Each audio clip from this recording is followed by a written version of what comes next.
السلام عليكم ورحمة الله وبركاته. بسم الله الرحمن الرحيم. الحمد لله رب العالمين والصلاة والسلام على أشرف المخلوقين وعلى آله وصحبه أجمعين أما بعد.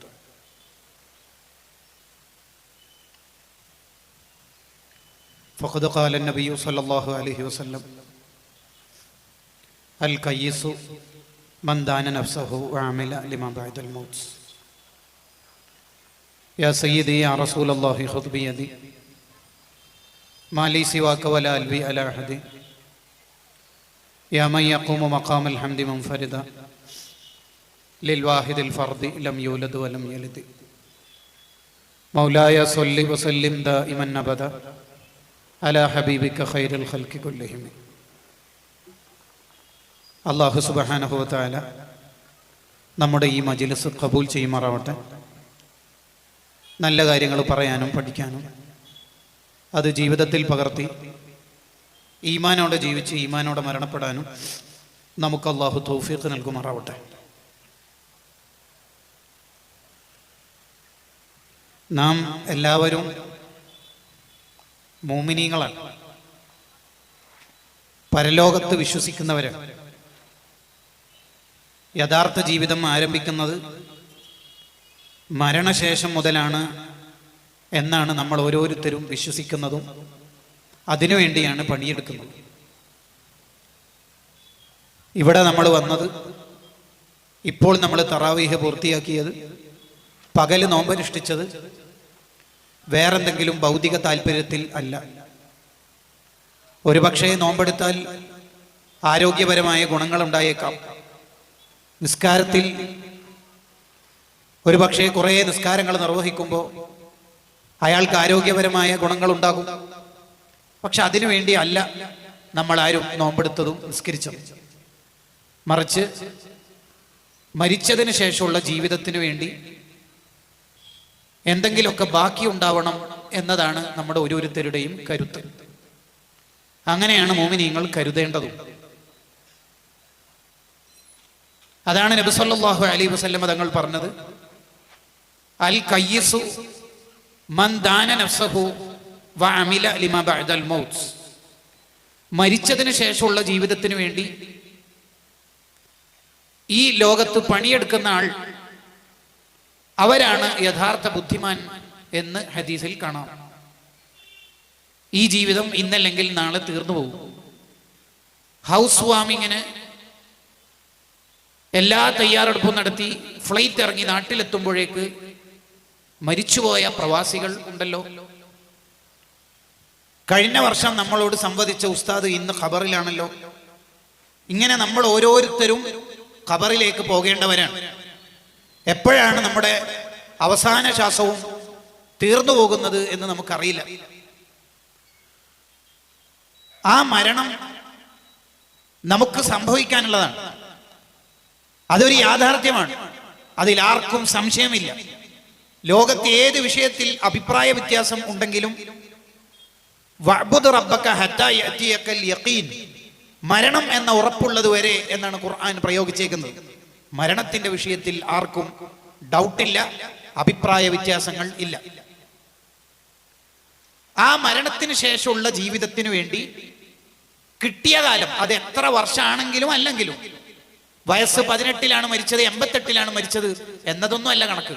കിട്ടിയ കാലം എങ്ങനെയാണ് അതിനെ ഉപയോഗപ്പെടുത്തുന്നത്, അതാണ് ബുദ്ധിമാന്മാരുടെ അടയാളമായി ഇസ്ലാം വെച്ച അടയാളം.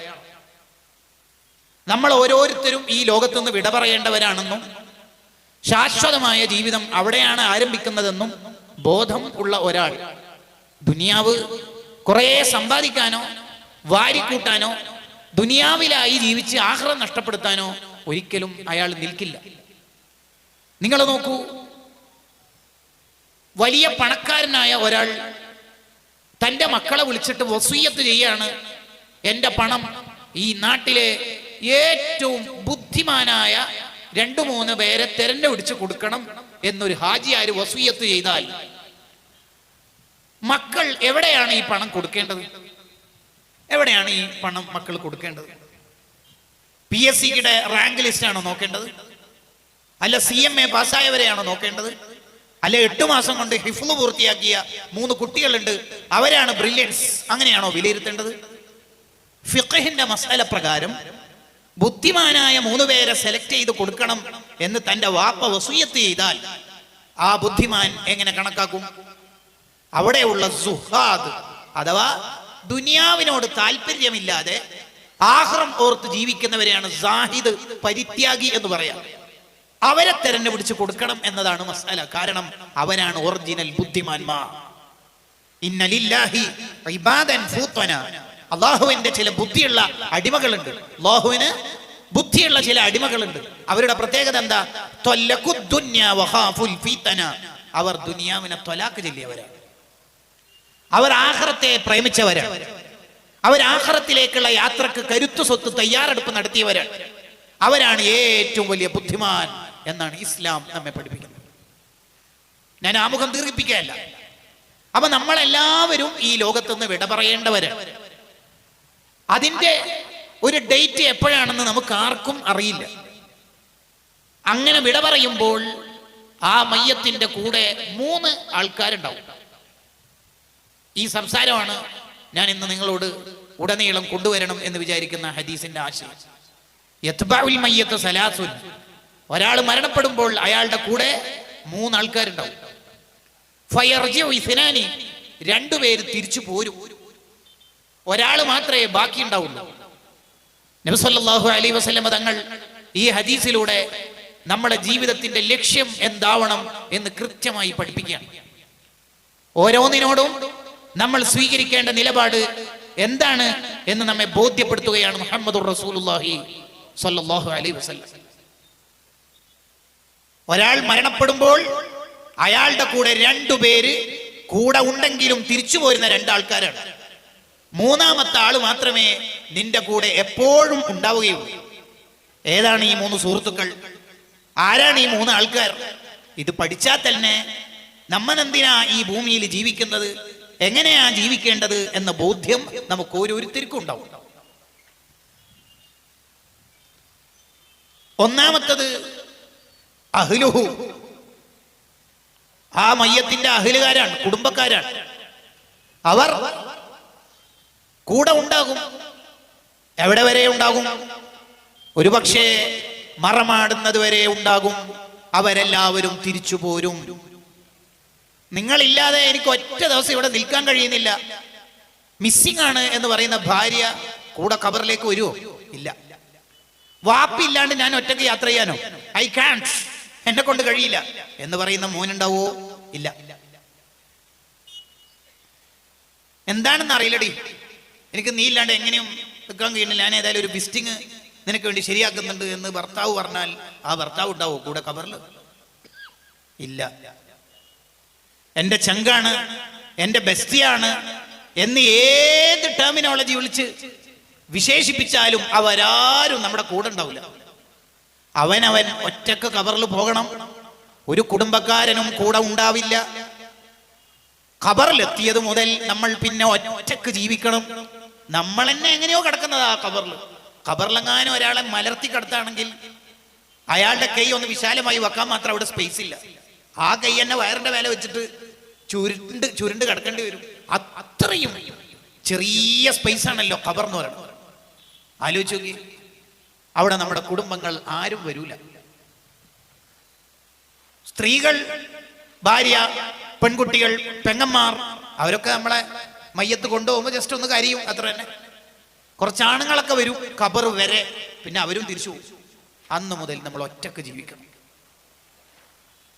ഈ കുടുംബങ്ങൾ, ചില കുടുംബാംഗങ്ങൾ ഉപകാരപ്പെടൂല എന്ന് മാത്രമല്ല, അവർ നമ്മളെ ഉപദ്രവിക്കുകയും ചെയ്യും. അതെങ്ങനെ? നമ്മൾ അവിടെ ബാക്കി വെച്ച സ്വത്ത് അവർ വേണ്ടാത്തരത്തിന് ചെലവഴിക്കും. വാപ്പ ഏറ്റ കുറെ വാഗ്ദാനങ്ങളുണ്ട്, അത് വീട്ടൂല. വാപ്പാന്റെ സക്കാത്ത് കുറെ കൊടുത്തു വിട്ടാനുണ്ട്, വാപ്പ പെട്ടെന്ന് മരിച്ചു പോയതാ. ആ സക്കാത്ത് ഈ അനന്തരാവകാശികൾ കൊടുക്കാതെ ഈ സ്വത്ത് എങ്ങനെ, അനന്തര സ്വത്ത് എങ്ങനെ വിഹിതം വെക്കാം എന്ന ആലോചനയിലായി മക്കളും കുടുംബവും ഉള്ളത്. അപ്പോൾ ഈ മക്കൾ ഈ വാപ്പാന്റെ ശത്രുവാണ് ആവുന്നത്. യഥാർത്ഥത്തിൽ അനന്തര സ്വത്ത് ഓഹരി വെക്കുന്നതിന് മുമ്പ് മരിച്ച ആളുടെ സ്വത്ത് സക്കാത്ത് കൊടുക്കാനുള്ള സ്വത്താണോ എന്ന് ആദ്യം അന്വേഷിക്കൽ ബാധ്യതയാണ്.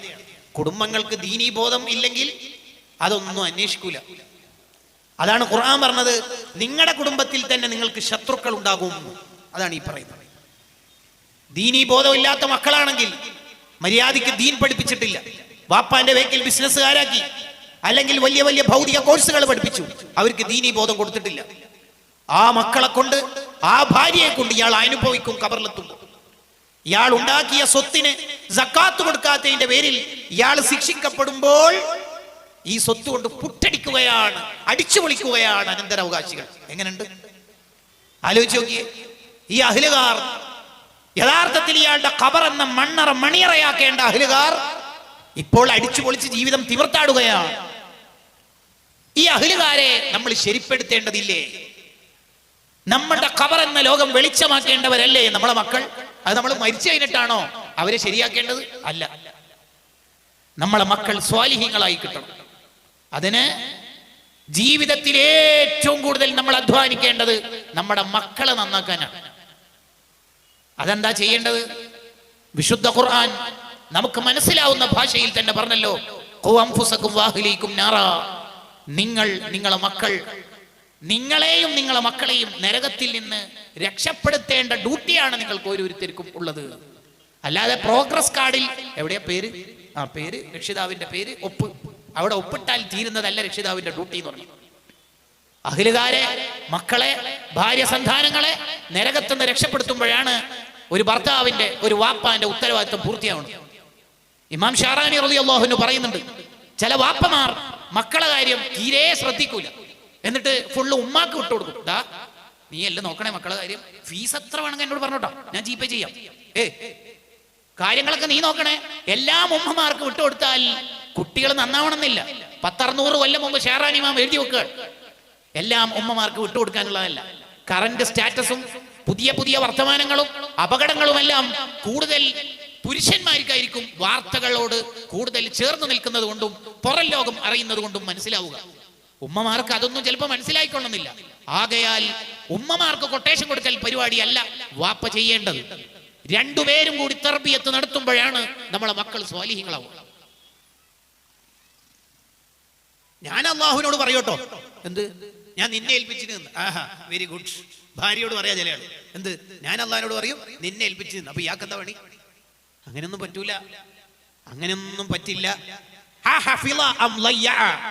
ഹദീസിലുണ്ടല്ലോ, ആഖിറത്തിൽ ഓരോ വാപ്പ ഉമ്മാനോട് ചോദിക്കും, നിനക്ക് ഞാൻ തന്ന മക്കളെ ഇസ്ലാമിക രീതിയിൽ വളർത്തിയിട്ടുണ്ടോ, ആ രീതിയിൽ നീ വളർത്താൻ ശ്രമിച്ചിട്ടുണ്ടോ ഇല്ലയോ എന്ന ചോദ്യം വരും. നമ്മുടെ ഉത്തരവാദിത്വം നമ്മൾ നിർവഹിക്കാതെ കുറെ നിസ്കരിച്ചത് കൊണ്ടും നോമ്പെടുത്തത് കൊണ്ടൊന്നും രക്ഷപ്പെടാൻ പോണില്ല. നമ്മളെ മക്കളെ ദീനീ ചിട്ടയിൽ വളർത്തിക്കൊണ്ടുവരൽ നമ്മുടെ ഓരോരുത്തരുടെയും ബാധ്യതയാണ്. ഇമാം സൈനുദ്ദീൻ മഖ്ദൂം റളിയല്ലാഹു അൻഹു അൽ കബീർ, വലിയ മഖ്ദൂം തങ്ങൾ പറയുന്നുണ്ട്, അവിടുത്തെ ശറഹ് മുഖ്തസരി ശുഅബുൽ ഈമാൻ എന്ന ഗ്രന്ഥത്തിൽ പറയുന്നതാണ്, മുർസബിയ ബിസ്സലാത്തി ഇദാ ബലഅ 7 സിനീൻ, 7 വയസ്സായാൽ കുട്ടിയെ നിസ്കാരം കൊണ്ട് കൽപ്പിക്കണം. അത് നമുക്ക് എല്ലാവർക്കും അറിയുന്ന ഹദീസാണ്. വൽ മുറാദു ബിസ്സബി എന്ന് പറഞ്ഞാൽ അത് യശ്മിലു ദക്കറ വൽ ഉൻസ, ആണായാലും പെണ്ണായാലും കുട്ടിയെ 7 വയസ്സ് മുതൽ നിസ്കാരം കൊണ്ട് കൽപ്പിക്കണം. വൽ അംറു ലിൽ വുജൂബ്, കൽപ്പിക്കണം എന്ന് പറയുന്ന ആ കൽപ്പന ഉണ്ടല്ലോ, അത് നിർബന്ധത്തിന്റെ കൽപ്പനയാണ്. എന്ന് പറഞ്ഞാൽ 7 വയസ്സായാൽ കുട്ടിയെ നിസ്കാരം കൊണ്ട് കൽപ്പിക്കണം എന്ന ഡ്യൂട്ടി വാപ്പാക്കും ഉമ്മാക്കും നിർബന്ധമാണ്. വതർക്കുൽ വുജൂബി മഅസിയത്തുൻ, അങ്ങനെ 7 വയസ്സ് മുതൽ കുട്ടിയെ നിസ്കരിക്കാൻ കൽപ്പിക്കാത്ത വാപ്പയും ഉമ്മയും ഹറാമാണ് ചെയ്തുകൊണ്ടിരിക്കുന്നത്. വൽ ഇസ്റാറു അലൈഹ, അങ്ങനെ സ്ഥിരം ഹറാമ് ചെയ്തുകൊണ്ടിരിക്കുന്ന വാപ്പയും ഉമ്മയും മുസ്ഖിത്തുൽ അദാലത വമുസ്ബിത്തുൽ ഫിസ്ഖ വഹും ഫാസിഖൂൻ, അവർ ഫാസിഖീങ്ങളാണ്. ആര്? ഈ വാപ്പയും ഉമ്മയും. ഇനി ഉമ്മ വളർത്തിയാൽ എങ്ങനെ കുട്ടി നന്നാവുക? ഇനി ഈ ഉപ്പയെ തുടർന്ന് നിസ്കരിക്കുന്ന കുട്ടി എങ്ങനെയാ നന്നാവുക? ആലോചിച്ച് നോക്കി. എന്താ കാരണം? വൽ ഇസ്റാറു അലൈഹ, തെറ്റ് സ്ഥിരം ചെയ്യല്ലേ. സുബീക്ക് കുട്ടി ഉറങ്ങുന്നുണ്ട്, 8 വയസ്സുള്ള കുട്ടി, ഉപ്പ വിളിക്കാണ്ട് പള്ളിയിലേക്ക് പോകും. 7 വയസ്സായാൽ 7 വയസ്സായിട്ടോ നിസ്കരിക്കണം, ഇതൊന്ന് പറഞ്ഞാൽ മതിയോ? ഇല്ല, ഓരോ വഖത്തിനും പറഞ്ഞാലേ അവൻ നിസ്കരിക്കുള്ളൂ എങ്കിൽ ഓരോ വഖത്തിനും പറയണം. 90% പാരന്റ്സും ഇതൊന്നും ശ്രദ്ധിക്കണില്ല ശരിക്കും. അപ്പൊ നമ്മൾ വ്യഗ്രത എന്തിലാന്നറിയാം? കുട്ടിക്കുറ്റവാളികൾ എന്ന് വിളിക്കണോ വേണ്ടിയോ എന്നുള്ള ചർച്ചയില്ല. ആദ്യം നമ്മളെ ഡ്യൂട്ടി നമ്മൾ നിർവഹിക്കും. നമ്മളെ പണി നമ്മൾ ആദ്യം എടുക്കൂ. മദ്രസയിൽ പോകുന്ന കുട്ടിയാണെങ്കിൽ തന്നെ മിക്കവാറും വെള്ളിയാഴ്ച സുബഹിക്ക് എണീക്കൂല. എന്തുകൊണ്ട്? വിളിക്കൂല, രാവിലെ മദ്രസയില്ലല്ലോ, ഉറങ്ങിക്കോട്ടെ, കുറച്ച് ഉറങ്ങിക്കോട്ടെ, ഉപ്പാന്റെ വക കുറച്ച് ഉറങ്ങിക്കോട്ടെ. കുട്ടികളോട് കരുണ കാണിക്കണം എന്ന് ഹദീസിലുണ്ട്. മല്ലം യർഹം സഗീറന, കുട്ടികളോട് കരുണ കാണിക്കാത്തവൻ എന്നിൽപ്പെട്ടവനല്ല എന്ന് ഹദീസിലുണ്ട്.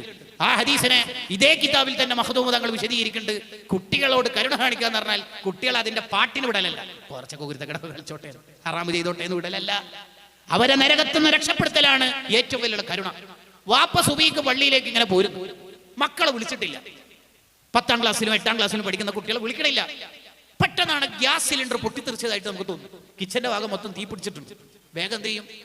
ആ തീ കെടുത്താൻ ശ്രമിക്കുന്നതിന് മുമ്പ് ആദ്യം കുട്ടികൾ ഉറങ്ങുന്ന റൂമിൽ പോയിട്ട് മക്കളെ വിളിച്ചുണർത്തും. എന്താ കാരണം? തീ പൊള്ളലേൽക്കാൻ പാടില്ല, വെന്തു മരിക്കാൻ പാടില്ല. അത് തന്നെ കാരണം.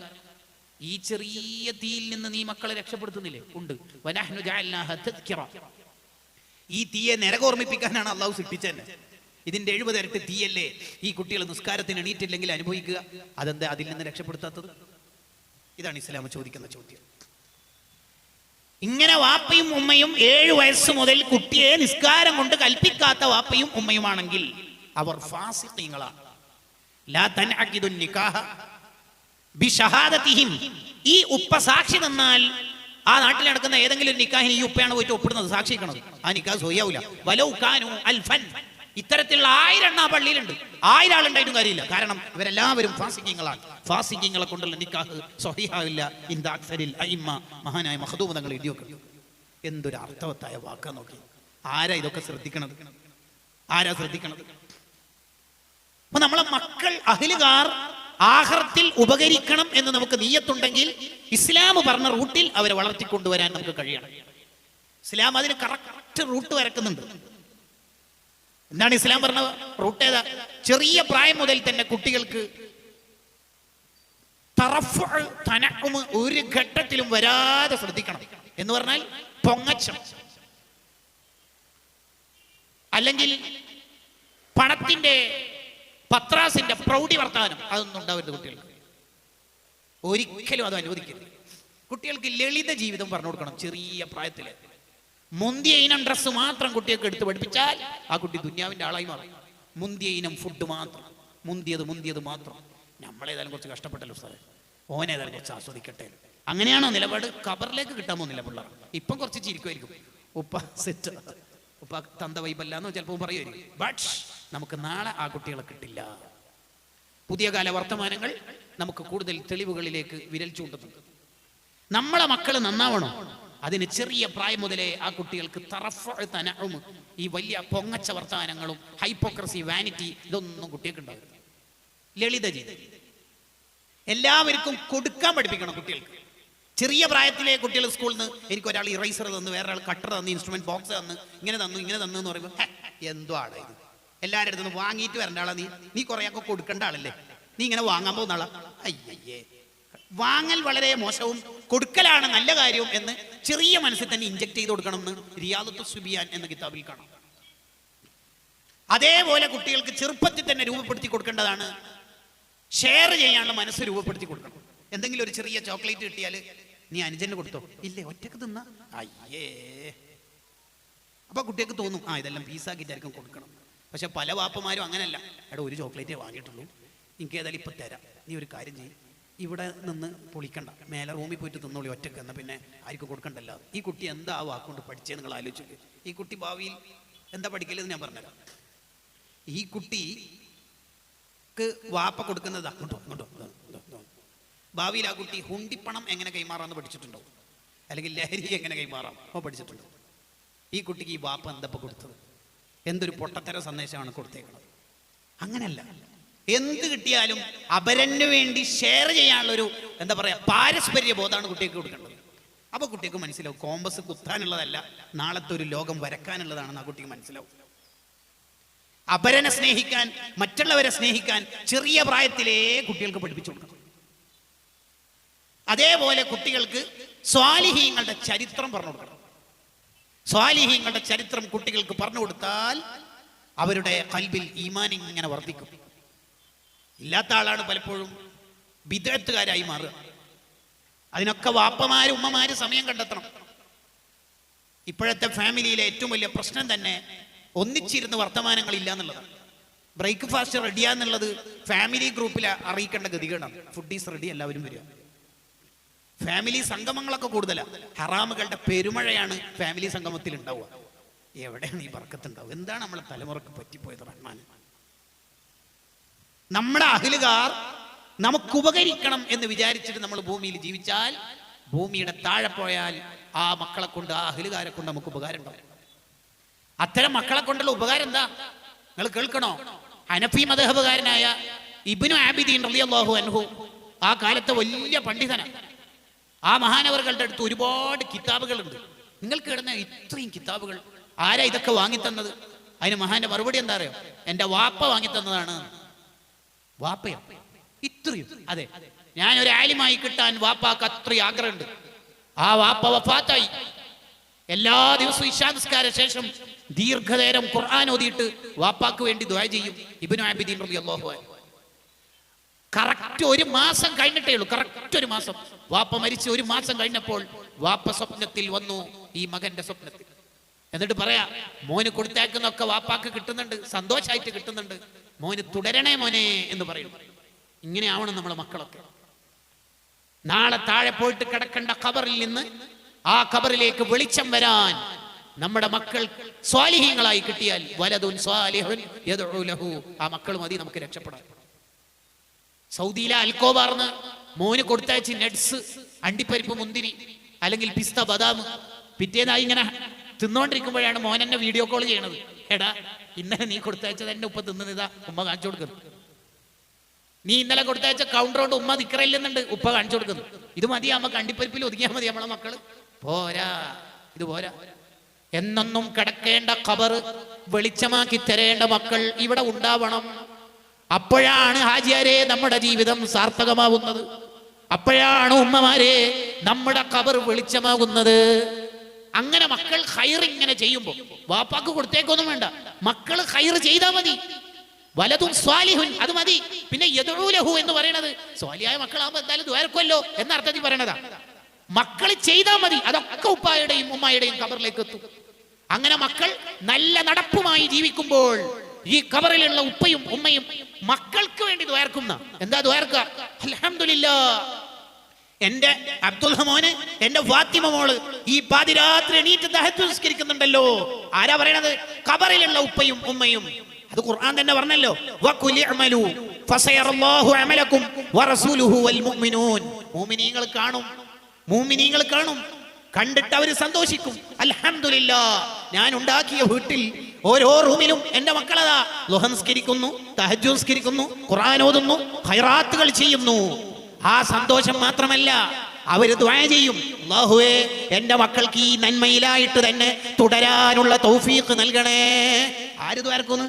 മരിച്ച വാപ്പയും ഉമ്മയും ജീവിച്ചിരിക്കുന്നവർക്ക് വേണ്ടി ദുആ ചെയ്യും. എന്താണ് ആ ദുആന്റെ കടുപ്പം?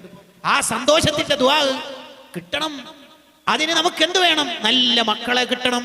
ഇനി നേരെ തിരിച്ചാണെങ്കിലോ, ഇമാം ഇബ്നു റജബുൽ ഹംബലി റഹിമഹുല്ലാ തന്റെ അഹ്വാലുൽ ഖുബൂർ എന്ന ഗ്രന്ഥത്തിൽ പറയാ, നേരെ തിരിച്ചാണെങ്കിൽ കുട്ടികൾ തെറ്റുകുറ്റങ്ങളിലായി ജീവിക്കുമ്പോൾ ആ വീട്ടിൽ നേരത്തെ ഉണ്ടായ ഉപ്പാപ്പയും ഉമ്മാമയും അല്ലെങ്കിൽ മരിച്ചുപോയ ഉമ്മ ഉപ്പ ഖബറിൽ നിന്ന് ഇത് കണ്ടിട്ട് വേദനിക്കും. എന്താണ് ഈ ചങ്ങായി ചെയ്തുകൊണ്ടിരിക്കുന്നത്? സമയം നാട്ടിൽ 2:30, അപ്പോഴും അവൻ ഇൻസ്റ്റയിൽ തന്നെ. അപ്പുറത്തെ റൂമിലാണെങ്കിൽ ഒരുത്തി 12:30 യൂട്യൂബിൽ, 5 മക്കളും സിനിമാ തിയേറ്ററിൽ, എല്ലാവരും ഹറാമിലായി കാണുമ്പോൾ ആ ഉപ്പാപ്പയുടെ ഉമ്മാമയുടെ ഉമ്മയുടെ ഉപ്പയുടെ മനസ്സിങ്ങനെ വേദനിച്ചു പൊട്ടും. ഇവർക്ക് തൗബ ചെയ്യാനുള്ള മനസ്സൊന്ന് നീ കൊടുക്കണേ എന്ന് അവര് ദുആ ചെയ്ത് ആഗ്രഹിക്കും. നിങ്ങൾ ആലോചിച്ചു, അഹ്ലുകാര് നന്നായി കിട്ടണം. അതാണ് ഈ ദുനിയാവിൽ നമുക്ക് കിട്ടുന്ന ഏറ്റവും വലിയ നിഅമത്ത്. നിഅമുൽ ഇലാഹി അലൽ ഇബാദി കസീറത്തുൻ വഅജല്ലുഹുന്ന നജാബത്തുൽ ഔലാദി. ഒരു മനുഷ്യന് അല്ലാഹു ധാരാളം അനുഗ്രഹങ്ങൾ നൽകും. അതിലേറ്റവും വലിയ അനുഗ്രഹം നജാബത്തുൽ ഔലാദ്, മക്കള് നന്നായി കിട്ടലാണ്. മക്കള് നന്നായുള്ള മെച്ചം ധൈര്യമായിട്ട് ഖബറിൽ കിടക്കുക, ഒട്ടും പേടിക്കണ്ട. ഒരാൾ മരിക്കും, ഇപ്പൊ എന്താ പേടി? മരിച്ചതിന് ഒന്നും നന്മ ചെയ്യാൻ കഴിയില്ലല്ലോ, അതാണല്ലോ പേടി. ഇനി ഒരു സ്വലാത്ത്, ഇനി ഒരു ദിക്ർ, ഇനി ഒരു തറാവീഹ്, ഇനി ഒരു റമദാൻ നോമ്പ് ഇല്ലല്ലോ എന്നുള്ള പേടിയാണല്ലോ. ഇയാൾ മരിച്ചതിൻ്റെ ഇയാളെ വാപ്പാന്റെ ഖബറിലേക്ക് എത്തിക്കുന്ന മക്കളുണ്ടെങ്കിൽ എന്തിനാ ഇപ്പൊ പേടിക്കേണ്ട ആവശ്യം? പേടിക്കണ്ടില്ലല്ലോ. അഹ്ലുകാർ നന്നായി കിട്ടണം. അതിനാണ് ഈ ദുനിയാവിലെ സിംഹഭൂരിപക്ഷ സമയവും നമ്മൾ ചെലവഴിക്കേണ്ടത്, അധ്വാനിക്കേണ്ടത്. അതിനാണ് നമ്മൾ മെനക്കെടുന്നത്. കാരണം ആ അഹ്ലുകാർ തിരിച്ചു പോകും. തിരിച്ചു പോയ അഹ്ലുകാർ പിന്നെ നമുക്ക് ഖബറിൽ കിട്ടൂല. ആ മക്കളെ കൊണ്ട്, അഹ്ലുകാരെ കൊണ്ട് ഖബറിൽ ഉപകാരം കിട്ടണമെങ്കിൽ ജീവിതകാലത്ത് അവരെ ഇസ്ലാം പറഞ്ഞതുപോലെ വളർത്തണം. യഥാർത്ഥത്തിൽ നിലവിൽ സിസ്റ്റത്തിനാണ് പ്രശ്നം. കുട്ടിയൊക്കെ പ്രശ്നം എന്ന് പറഞ്ഞ് തടി തപ്പുന്നതിന് പകരം സിസ്റ്റത്തിനാണ് പ്രശ്നം.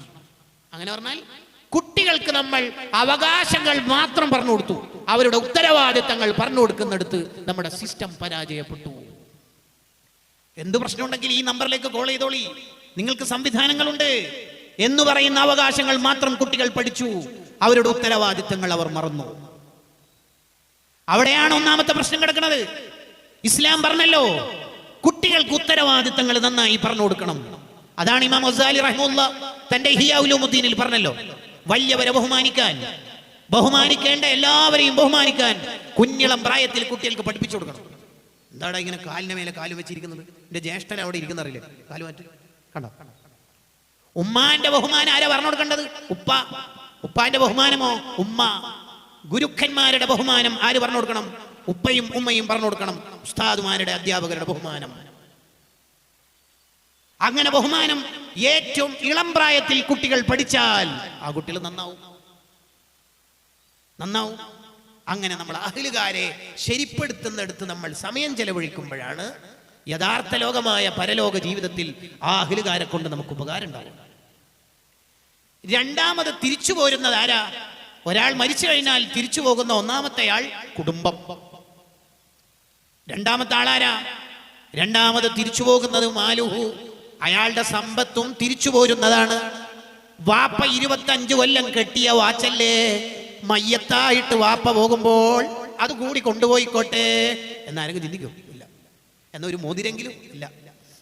ഉമ്മാമ്മയുടെ ചെവിയിൽ നിറച്ചും പൊന്നുണ്ട്, സ്വർണ്ണമുണ്ട്, എല്ലാം ഊരിയെടുത്ത് ലാസ്റ്റ് പഴയ കാലത്ത് ഫിറ്റ് ചെയ്ത ഒരു സ്വർണത്തിന്റെ വറ്റ് അവിടുന്ന് എടുക്കാൻ കഴിയുന്നില്ല, ഒരു ചെറിയ തരി എടുക്കാൻ കഴിയുന്നില്ല. അപ്പൊ പേരക്കുട്ടികൾ പറയോ പാവല്ലേ ഉമ്മാമല്ലേ കൊണ്ടുപോയിക്കോട്ടെ എന്ന് പറയോ? ഇല്ല, ഒരാളും പറയോ. എങ്ങനെ എടുക്കാൻ കഴിയുന്നില്ല എന്നാ പറയോ കൊണ്ടുപോയിക്കോട്ടെ? ഇല്ല.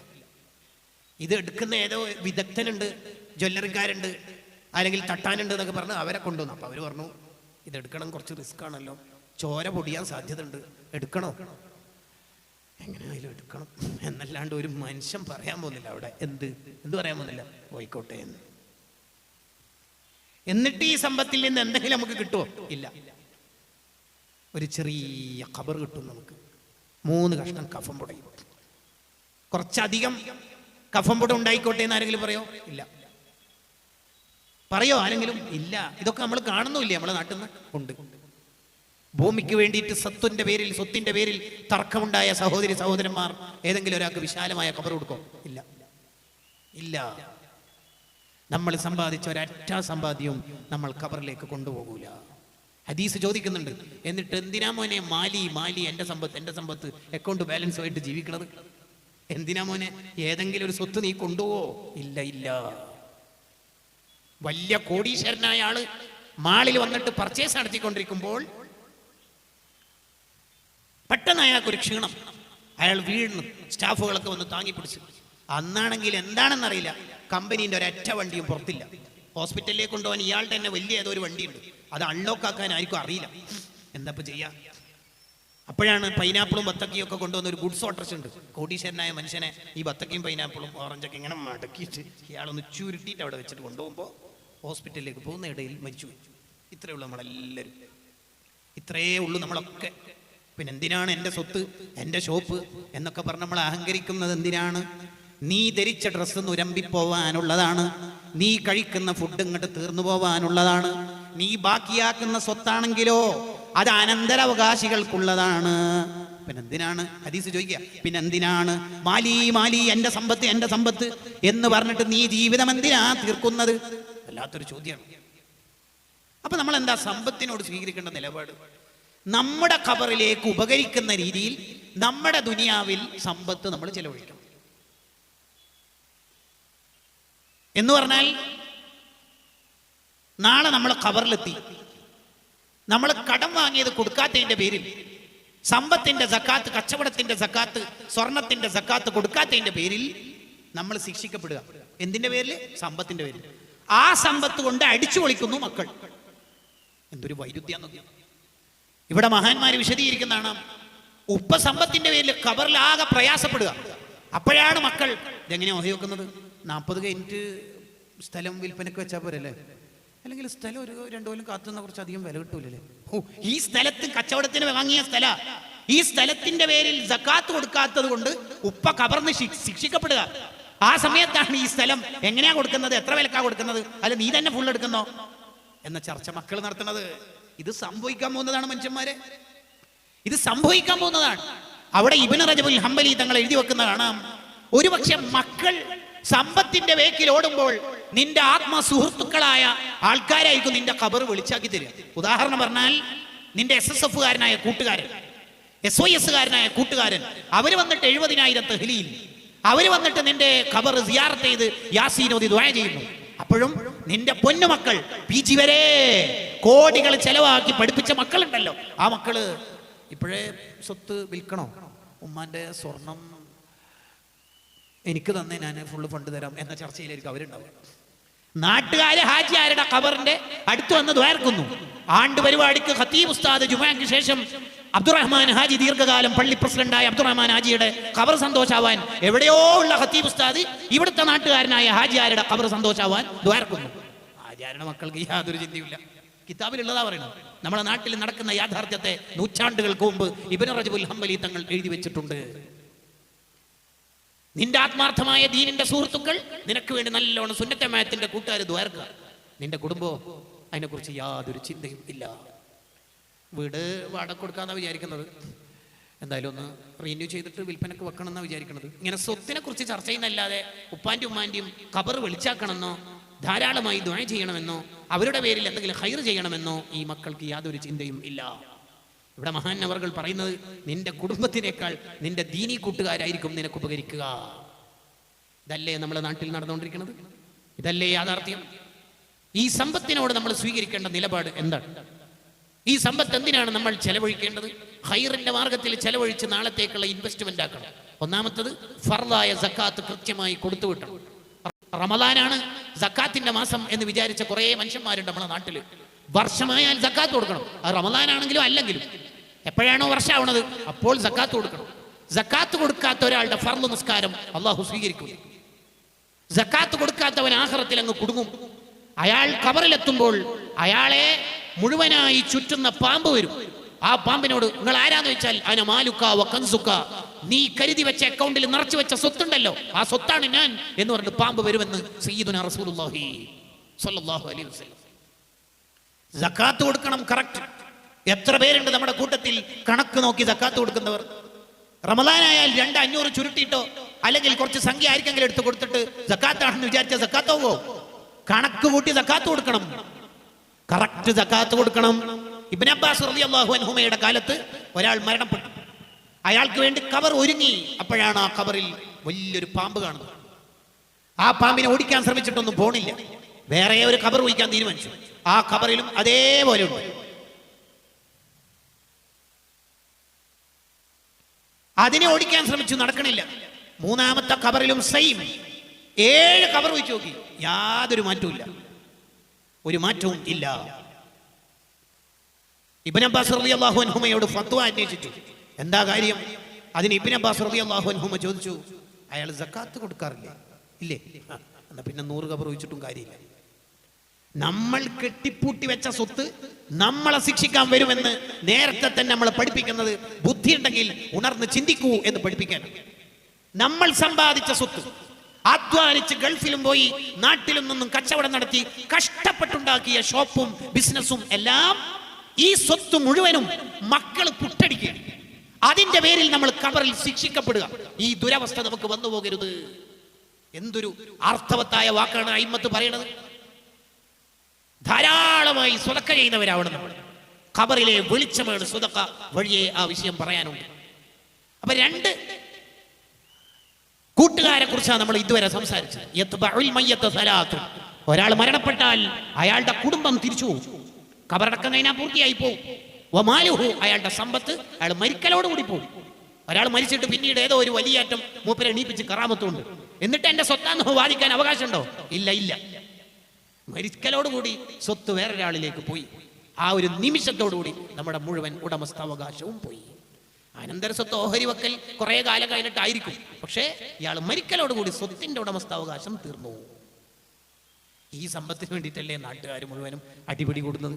എത്ര ദിക്റിന് പങ്കെടുക്കുന്ന ആളാണെങ്കിലും, വനിതാ ക്ലാസ്സിൽ സജീവമാണെങ്കിലും, ഉപ്പാന്റെ ഉമ്മാന്റെ സ്വത്തിന്റെ പേരിൽ തർക്കിക്കുന്ന എത്ര കുടുംബാംഗങ്ങളുണ്ട്, എത്ര ജ്യേഷ്ഠത്തി അനുജത്തിമാരുണ്ട്, എത്ര സഹോദരന്മാരുണ്ട്.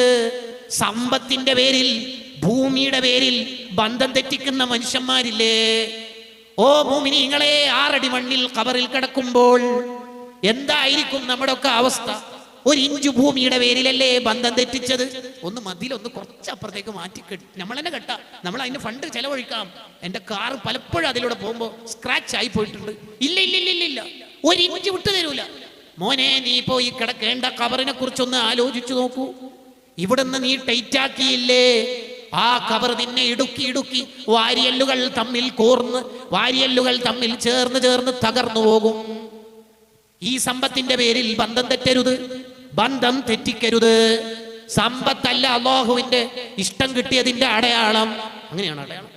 അല്ല ഇല്ല എന്ന് പറയുന്നവർക്ക് തന്നെ എത്ര സമ്പത്ത് അല്ലാഹു കൊടുക്കുന്നുണ്ട്. അല്ല ഉണ്ടെന്ന് പറഞ്ഞ് തെമ്മാടിയായി നടക്കുന്നവർക്കും സമ്പത്ത് അല്ലാഹു കൊടുക്കുന്നുണ്ട്. ഒരാൾക്ക് അല്ലാഹുവിന്റെ ഇഷ്ടം കിട്ടിയതിന്റെ അടയാളം സമ്പത്ത് ലഭിക്കലും ലഭിക്കാതിരിക്കലുമല്ല.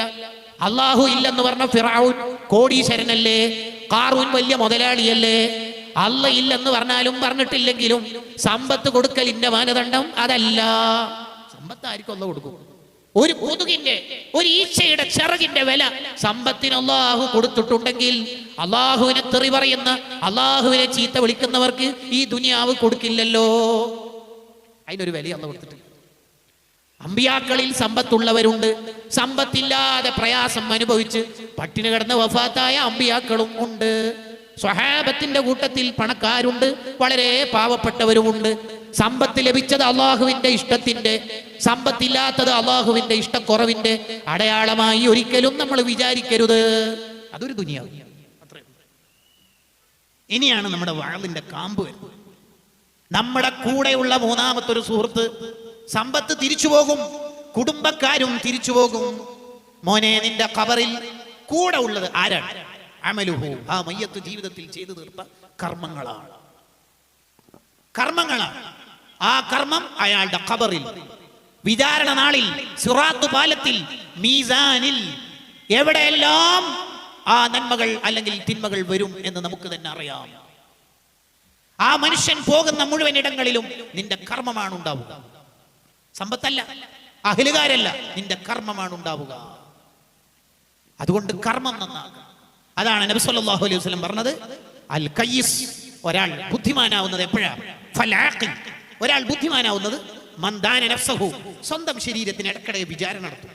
റമദാൻ 5 കഴിഞ്ഞല്ലോ, എന്തപ്പ ചെയ്തത്? ഈ 5 നോമ്പാവുമ്പോഴേക്ക് 5 ഖത്മ തീർത്തവർ ഈ ലോകത്ത് ഇപ്പോഴും ഉണ്ട്. 4 എണ്ണം തീർത്തവരുണ്ട്, 3 എണ്ണം തീർത്തവരുണ്ട്, 3 എണ്ണം 2 എണ്ണം ഒക്കെ ഒതി തീർത്തവരുണ്ട്, 1 തീർത്തവരുണ്ട്. ഞാൻ എവിടെ എത്തി? സ്വന്തത്തെ വിചാരണ നടത്തിക്കൊണ്ടിരിക്കുന്നയാളാണ് ബുദ്ധിമാൻ. ബാക്കിയുള്ള ആളെ വിചാരണ നടത്താനാണ് സ്വന്തം. എന്നിട്ട് നബി സല്ലല്ലാഹു അലൈഹി വസല്ലം തങ്ങൾ ബുദ്ധിമാന്റെ അടയാളം പറയാം, വഅമില ലിമാ ബഅദൽ മൗത്ത്, മരിച്ചതിന് ശേഷമുള്ള ജീവിതത്തിന് വേണ്ടി ഇപ്പോഴേ അയാൾ പണിയെടുക്കുക. ഓരോ സുന്നത്ത് ചെയ്യുമ്പോഴും അയാളെ മനസ്സിലെ നിയത്ത്, മീസാനിൽ കനം തൂങ്ങണം, ആഖിറത്തിൽ ഉപകാരപ്പെടണം, ഖബറിൽ വെളിച്ചമാവണം, വലത് കൈയിൽ കിതാബ് കിട്ടണം. ഇതാണ് അയാളുടെ ചിന്ത. മരിച്ചതിന് ശേഷമുള്ള ജീവിതത്തിന് വേണ്ടി ഇപ്പോൾ പണിയെടുക്കുന്നവനാണ് ബുദ്ധിമാനെന്ന് നബിയുനാ റസൂലുള്ളാഹി സ്വല്ലല്ലാഹു അലൈഹി വസല്ലം. ആദ്യം നമ്മൾ പോകേണ്ട ഖബർ, ആ ഖബർ ഇരുട്ടിന്റെ വീടാവാൻ പാടില്ല, പുഴുക്കളുടെ വീടാവരുത്, ഏകാന്തതയുടെ വീടാവരുത്, പേടിപ്പെടുത്തുന്ന വീടാവരുത്. നിങ്ങൾ ആലോചിച്ച് നോക്കി, ആ ഖബറിൽ നമ്മളൊക്കെ പോയി കിടക്കണ്ടല്ലേ? അതെ, ആ ഖബർ നമുക്ക് വെളിച്ചമായി കിട്ടണം. ആ ഖബർ പ്രകാശത്തിന്റെ ഖബറാവണം. അതിനെന്ത് വേണം? ഇപ്പോൾ നമ്മൾ പണിയെടുക്കണം. അബൂ ഹുറൈറ റളിയല്ലാഹു അൻഹു എല്ലാ ദിവസവും നബി സല്ലല്ലാഹു അലൈഹി വസല്ലം തങ്ങളിൽ നിന്ന് പഠിച്ച ഹദീസുകൾ രാത്രി ഒന്നുകൂടി മനസ്സിൽ ഓർത്തെടുത്ത് റിപ്പീറ്റ് ചെയ്തിട്ടല്ലാതെ ഉറങ്ങാറില്ല. എല്ലാ ദിവസവും 12,000 തവണ തസ്ബീഹ് ചൊല്ലുന്ന മഹാനാണ് അബൂ ഹുറൈറ റളിയല്ലാഹു അൻഹു.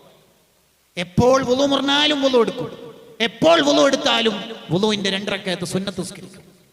നബി സല്ലല്ലാഹു അലൈഹി വസല്ലം തങ്ങളുടെ നടപ്പിലും യാത്രയിലും പള്ളിയിലും ഏത് ഘട്ടത്തിലും തങ്ങളുടെ കൂടെ നിന്ന് ഹദീസുകൾ ഒപ്പിയെടുത്ത് അടുത്തൊരു തലമുറക്ക് ഹദീസുകളുടെ വലിയൊരു ശേഖരം കൈമാറിയ മഹാൻ. ഖിയാമത്ത് നാൾ വരെ ഏത് അറബിക് കോളേജിലും ശരീഅത്ത് കോളേജിലും പള്ളി ദർസിലും ദഅവാ കോളേജിലും ബുഖാരിയും മുസ്ലിമും തിർമിദിയും നസായിയും ഇബ്നു മാജയും ഏത് ത്വബറാനിയും ദാറഖൂത്തിനിയും ബൈഹഖിയും ഇബ്നു ഹിബ്ബാനും മുസ്നദ് അഹ്മദും ഏത് ഹദീസിന്റെ ഗ്രന്ഥങ്ങൾ പാരായണം ചെയ്യുമ്പോഴും അതിലൊക്കെ ഓരോ പേജുകളിലും കാണാം അൻ അബീ ഹുറൈറത റളിയല്ലാഹു അൻഹു. അബൂ ഹുറൈറയിൽ നിന്നാണ് ഈ ഹദീസ്. അങ്ങനെ ലോകത്തിന്റെ മുഴുവൻ വിജ്ഞാനത്തിന്റെ ഒരു വലിയ വിഹിതം വാങ്ങുന്ന ആളാണ് അബൂ ഹുറൈറ റളിയല്ലാഹു അൻഹു. ഈ അബൂ ഹുറൈറ തങ്ങൾ വഫാത്തിന്റെ സമയത്ത് കരയാ. എന്തിനാ കരയുന്നത് എന്ന് ചോദിച്ചപ്പോൾ മഹാൻ എന്താ പറഞ്ഞതറിയാം? ഞാനൊരു വലിയ യാത്രക്ക് തയ്യാറാവാണല്ലോ, കയ്യിൽ കരുത്തു സ്വത്തൊന്നും ഇല്ലല്ലോ. ഈ ചരിത്രം വിശദീകരിച്ച് മഹാന്മാര് ചോദിക്കുക, ലഗേജ് ഫുള്ളായ മഹാന്മാര് കരയാ, നമ്മുടെ കയ്യിൽ എന്തുണ്ട് മോനെ എന്നിട്ട് നീ ചിരിച്ച് കളിക്കുക. അലി റളിയല്ലാഹു അൻഹു രാത്രി കരയും. എന്തിന്? നാളെ മരിച്ചു കഴിഞ്ഞാൽ ഖബറിലെത്തുമ്പോൾ എന്റെ കയ്യിൽ എന്തുണ്ട് എന്ന് ആലോചിച്ചിട്ട്. ലഗേജ് ഫുള്ളായ മഹാന്മാര് കരയുന്നു. അവിടെ മഹാന്മാരുടെ ഒരു ചോദ്യമുണ്ട്, നീ 2-3 ദിവസത്തെ യാത്രക്ക് തയ്യാറായി, വഴിയിൽ നിന്ന് എവിടെയും വെള്ളവും ഭക്ഷണവും കിട്ടാനില്ല, നീയാണെങ്കിൽ ഇട്ട ജോഡി ഡ്രസ്സുമായിട്ട് പോയതാ, ഒരൊറ്റ പണവും എടുത്തില്ല, അക്കൗണ്ടിലും ഇല്ല, ക്യാഷും ഇല്ല, ഒരു ഫുഡും ഇല്ല, വെള്ളവും ഇല്ല, എല്ലാവരും സുഭിക്ഷമായി ഭക്ഷണം കഴിക്കുമ്പോൾ നീ അന്ന് ടെൻഷൻ അടിച്ചിട്ട് എന്താ കാര്യം? അന്ന് ഖേദിച്ചിട്ട് എന്താ കാര്യം? യാത്രക്കൊരുങ്ങുമ്പോൾ യാത്രന്റെ കരുത്തു സ്വത്ത് നിന്റെ കയ്യിൽ വേണ്ടേ? 2 ദിവസത്തെ 3 ദിവസത്തെ 4 ദിവസത്തെ യാത്രക്ക് അജ്മീറിലേക്കോ മറ്റോ പോകുമ്പോൾ, മരുസാഗറിലും എറണാകുളം ഓക്കെ എക്സ്പ്രസിലും കയറുമ്പോൾ നിന്റെ കയ്യിൽ ഭാണ്ഡങ്ങൾ ഉണ്ടല്ലോ. എന്തിനാ? 1.5 ദിവസം ട്രെയിനിൽ ഇരിക്കേണ്ടതാണ് ഉസ്താദെ, എന്തെങ്കിലും കഴിക്കണം, കുറച്ച് ക്യാനിൽ വെള്ളം എടുക്കണം എന്നാണ് കരുതൽ, അല്ലേ? എങ്കിലും നീണ്ട പതിറ്റാണ്ടല്ല, നൂറ്റാണ്ടല്ല, എത്രയോ കാലം കിടക്കേണ്ട ഖബറിൽ, ആ ഖബർ എന്ന ലോകത്ത് നീ അവിടത്തേക്ക് യാത്ര ആരംഭിക്കുമ്പോൾ മോനെ നിന്റെ കയ്യിൽ എന്ത് സ്വത്താണുള്ളത്? സ്വത്ത് മുഴുവൻ ശേഖരിച്ച അബൂ ഹുറൈറ തങ്ങൾ കരയുകയാണ്. ഉമർ ഇബ്നു അബ്ദുൽ അസീസ് തങ്ങൾ കരയുകയാണ്. നമ്മൾ എന്താ ശേഖരിച്ചു വെച്ചേക്കണം? ഖബർ എന്ന ലോകത്തേക്ക് നമ്മൾ എന്ത് ശേഖരിച്ചു? മസ്ഊദ് സഖാഫി ഉസ്താദ് എത്ര ഖത്മോദി തീർത്തിട്ടുണ്ടാകും? ഏറ്റവും ചെറിയ പ്രായത്തിൽ ഹാഫിളായ ആൾ, ഏറ്റവും ചെറിയ പ്രായം കൊണ്ട് തന്നെ ലക്ഷക്കണക്കിന് മുഅ്മിനീങ്ങൾക്ക് വഅദ് പറഞ്ഞു കൊടുത്തയാൾ, എത്രയാ ഖുർആൻ പ്രഭാഷണങ്ങൾ നടത്തിയത്, എത്രയാ ഖൈറാത്ത് ചെയ്തത്, എത്ര നന്മകളാണ് ചെയ്തു കൂട്ടിയത്. ആലോചിക്കുക. നമ്മൾ എന്താ നമ്മുടെ ഖബർ ജീവിതത്തിന് വേണ്ടി ഒരുക്കി വെച്ചിട്ടുള്ളത്? നമ്മൾ എന്ത് ചെയ്തു? ഇമാം ബുഖാരി റളിയല്ലാഹു അൻഹു പറയുന്നുണ്ട്, നാളെ ആഖിറത്തിൽ എത്തിയിട്ട് എന്നോടെങ്ങാനും അള്ളാഹു ചോദിച്ചാൽ, എന്താ ബുഖാരി എനിക്ക് വേണ്ടി ചെയ്തത് എന്ന് ചോദിച്ചാൽ, ഞാൻ അള്ളാഹുവിന്റെ അടുത്ത് പറയും, ലക്ഷക്കണക്കിന് കിലോമീറ്ററുകൾ യാത്ര ചെയ്ത് ആയിരക്കണക്കിന് ഉസ്താദുമാരിൽ നിന്ന് ലക്ഷക്കണക്കിന് ഹദീസുകൾ ശേഖരിച്ച് മനഃപ്പാടമാക്കി സ്വഹീഹുൽ ബുഖാരി എന്ന ഗ്രന്ഥം എഴുതാൻ വേണ്ടി ഞാൻ ഇരുന്നു. ഒരു ഹദീസ് ഇതിൽ എഴുതണോ വേണ്ടിയോ എന്ന് തീരുമാനിക്കുമ്പോൾ കുളിച്ച് വൃത്തിയായി വുദൂഎടുത്ത് 2 റക്അത്ത് ഇസ്തിഖാറത്ത് നിസ്കരിക്കും. അപ്പോൾ എനിക്ക് നീ എന്താണോ തോന്നിപ്പിച്ചത് എഴുതണം എന്നാണെങ്കിൽ ആ ഹദീസ് ആ കിതാബിൽ എഴുതും. എഴുതണ്ട എന്നാണെങ്കിൽ അത് വേണ്ട എന്ന് വെക്കും. 7000+ ഹദീസുകൾ സ്വഹീഹുൽ ബുഖാരിയിലുണ്ട്. 7000 കണക്കൂട്ടിയാൽ തന്നെ 14,000 റക്അത്ത് നിസ്കരിച്ചു എന്നർത്ഥം. ഒരു കിതാബ് എഴുതാൻ 28,000 സുജൂദ് ഉണ്ട് എന്നാണ് അതിന്റെ താല്പര്യം. ഇത് എഴുതിയ ഹദീസിന്റെ റക്അത്ത്, എഴുതണ്ട, അത് വേണ്ടതില്ല എന്ന് ഇസ്തിഖാറത്തിലൂടെ കിട്ടിയ ഹദീസ് ഉണ്ടാവില്ലേ? ഉണ്ടാകും. അപ്പൊ എത്ര റക്അത്ത് ഉണ്ടാവും? ഇത്രയും റക്അത്തുകൾ നിസ്കരിച്ചിട്ട് 16 വർഷം കൊണ്ടാണ് ഞാൻ സ്വഹീഹുൽ ബുഖാരി ഉണ്ടാക്കിയത്. ഈ ബുഖാരി എന്ന കിതാബ് അള്ളാഹിന്റെ അടുത്ത് വെച്ചിട്ട് ഞാൻ പറയും, ഇതാണ് ഞാൻ ജീവിതത്തിൽ ഉണ്ടാക്കിയത്. നമുക്ക് എന്ത് പറയാനുണ്ട്? ബുഖാരി ഇമാമിന് മക്കളുണ്ടോ ഇല്ലയോ എന്നൊരു ചർച്ച നടത്തുന്നിടത്ത് ഇബ്നു ഹജർ അൽ ഹൈതമി റഹിമഹുല്ല തന്റെ സബത്ത് എന്ന കിതാബിൽ പറയുന്നുണ്ട്, മക്കളുണ്ടോ ഇല്ലയോ എന്ന് എന്തിനാ കാര്യമായിട്ട് ചർച്ച ചെയ്യണത്? എന്തിനാ റേഷൻ കാർഡിൽ ചേർക്കാനോ? എന്തിനാ ചർച്ച ചെയ്യണത്? മക്കളുണ്ടാവുന്നത് പിൽക്കാലക്കാര് അവരുടെ ഖബർ വിളിച്ചാവാനുള്ള ദുആക്ക് വേണ്ടിയിട്ടല്ലേ? അല്ലേ? ബുഖാരി ഇമാമിന് ബുഖാരി എന്ന കിതാബിനില്ലേ? വേറെ ആരാ വേണ്ടത്? ബുഖാരി ഇമാമിന് അതുണ്ട്, മുസ്ലിം ഇമാമിന് സ്വഹീഹുണ്ട്, ഇബ്നു ഹജർ തങ്ങൾക്ക് തുഹ്ഫയുണ്ട്, ഇമാം റംലിക്ക് നിഹായ ഉണ്ട്. നമുക്കെന്തുണ്ട് മുഅ്മിനീകളെ? ഖബറിലേക്ക് പോകുമ്പോൾ നമ്മുടെ ഖബർ ഒന്ന് വെളിച്ചായി കിട്ടും. സിറാത്ത് പാലം ഖനം തൂങ്ങണം. അതിന് നമ്മൾ എന്താണ് ചെയ്തത്? ആ ഒരു ഏരിയ സംസാരിച്ച് ഞാൻ എൻ്റെ പ്രഭാഷണം അവസാനിപ്പിക്കാം. ഖബർ വെളിച്ചമാകുന്ന കർമ്മങ്ങൾ എന്താണ്? ഖബറിൽ വെളിച്ചം കിട്ടാൻ നമ്മൾ എന്താണ് ചെയ്യേണ്ടത്? ഖബർ സന്തോഷമുള്ള വീടാകും ആർക്ക്? സ്വാലിഹീങ്ങൾക്ക്. അത്തരം മുഅ്മിനീങ്ങൾ ഖബറിലെത്തിയാൽ വളരെ സന്തോഷമുള്ള മുഖവുമായി, പ്രകാശിക്കുന്ന മുഖവുമായി ഒരാൾ വരും. ഇയാളെ കണ്ടപാടും മയ്യത്തായ മനുഷ്യൻ ചോദിക്കും, നിങ്ങൾ ആരാ? അന അമലുക സ്വാലിഹ്, നീ ചെയ്ത നന്മകളാണ് മോനെ എന്ന് പറയും. ആ കൂട്ടത്തിൽ അള്ളാഹു നമ്മെ ഉൾപ്പെടുത്തുമാറാവട്ടെ. എന്താണ് ഖബർ സന്തോഷമുള്ള ഖബറാവുക എന്ന് പറഞ്ഞാൽ അതിന്റെ അർത്ഥം എന്നാ? ഒന്ന്, ആ ഖബറിൽ സ്വർഗത്തിൽ നിന്നുള്ള റൈഹാൻ പുഷ്പം വിതറി സുഗന്ധമുള്ള ഖബറാകും. ഒന്ന്. രണ്ട്, സ്വർഗത്തിലേക്കുള്ള ഒരു ദ്വാരം അള്ളാഹു ഖബറിൽ നിന്ന് അള്ളാഹു തുറന്നു കൊടുക്കും. രണ്ട്. മൂന്ന്, കണ്ണെത്താ ദൂരത്ത് ആ ഖബർ അള്ളാഹു വിശാലമാക്കും. മൂന്ന്. നാല്, ആ ഖബറിൽ അള്ളാഹു വെളിച്ചം സംവിധാനിക്കും. ഇമാം ബാജൂരി റഹ്മുള്ള ആ കാര്യം പറയുന്നുണ്ട്. ഈ 4 അനുഗ്രഹങ്ങളും ഉള്ള ഖബറിനാണ് ഖബർ വെളിച്ചമുള്ള, സുഗന്ധമുള്ള, വിശാലമായ, ആനന്ദമായ സ്വർഗീയ ഖബർ എന്ന് പറയണം. അള്ളാഹു നമ്മളൊക്കെ മരിച്ചാൽ എത്തുന്ന ഖബർ അങ്ങനെയുള്ള ഖബറായി കബൂൽ ചെയ്യുമാറാവട്ടെ. എന്താണ് നമ്മൾ അതിനു വേണ്ടി ചെയ്യേണ്ടത്? 6 കാര്യങ്ങളാണ് അതിൽ പറയുന്നത്. 6 കാര്യങ്ങൾ. നമ്മുടെ ഖബർ വെളിച്ചമായി കിട്ടും, സന്തോഷമുള്ള ഖബറാവണം. അതിനെന്ത് വേണം? ഒന്ന്, എല്ലാ രാത്രിയും തബാറക സൂറത്ത് ഓതുന്നവരാവണം. എങ്കിൽ ആ ഖബർ വെളിച്ചമുള്ള ഖബറായിരിക്കും. ആ ഖബർ ശിക്ഷയുടെ ഖബറായിരിക്കൂല. ഹിയൽ മുൻജിയ, അത് ശിക്ഷയിൽ നിന്ന് രക്ഷപ്പെടുത്തുന്ന സൂറത്താണ്. തുൻജി മിൻ അദാബിൽ ഖബർ, ഖബർ ശിക്ഷയിൽ നിന്ന് രക്ഷപ്പെടുത്തുമെന്ന് നബിയുനാ റസൂലുള്ളാഹി സ്വല്ലല്ലാഹു അലൈഹി വസല്ലം. അപ്പോൾ ഒരു സംശയം, എപ്പോഴാണ് ഓതേണ്ടത് ഉസ്താദേ? രാത്രി എന്ന് പറഞ്ഞാൽ ഇശാ മഗ്രിബിന്റെ ഇടയിൽ ഓതലാണ് അഫ്ളൽ. ഉറങ്ങണതിന് മുമ്പ് ഓതിയാൽ മതി. എത്ര വൈകിയാണ് ഉറങ്ങുന്നതെങ്കിൽ അതിന് മുമ്പ് ഓതിയാൽ മതി. ഉറങ്ങണതിന് തൊട്ട് മുമ്പാവാം, കുറെ മുമ്പാവാം. രാത്രി ഓതിയിട്ടേ കിടക്കാൻ പാടും. ഓക്കെ. രണ്ടാമത്തെ ഒരു സംശയം എന്താണോ? ഞാൻ പരമാവധി ഓതാറുണ്ട്, വല്ലപ്പോഴൊക്കെ മിസ്സായി പോയാൽ എന്താണ് അതിന്റെ വിധി? മിക്ക രാത്രിയിലും ഓതുക എന്നാണ് ഇതിന്റെ അർത്ഥം. ജീവിതത്തിൽ 10-45 കൊല്ലം ജീവിച്ചിട്ട് ഒരു വട്ടമോ 2 വട്ടമോ അയാളെടുത്ത് നിന്ന് ഒഴിവായി പോയി എന്നതുകൊണ്ട് ഈ ഓഫർ നഷ്ടപ്പെടൂല. ഓ അൽഹംദുലില്ലാഹ്. അത് വേറൊരു സംശയം കൂടി, എനിക്കല്ല, എൻ്റെ സുഹൃത്തിന്റെ സംശയം ഉസ്താദിനോട് ഞാൻ ചോദിക്കാം. ചോദിച്ചു. ഇയാൾ ഇപ്പൊ അടുത്താണത്ര ഈ ഖബർ ശിക്ഷയിൽ നിന്ന് രക്ഷപ്പെടാനുള്ള സൂറത്തുൽ മുൽക്കാണെന്നും അതിന്റെ മഹത്വം ഇങ്ങനെയാണെന്നൊക്കെ പഠിച്ചത്.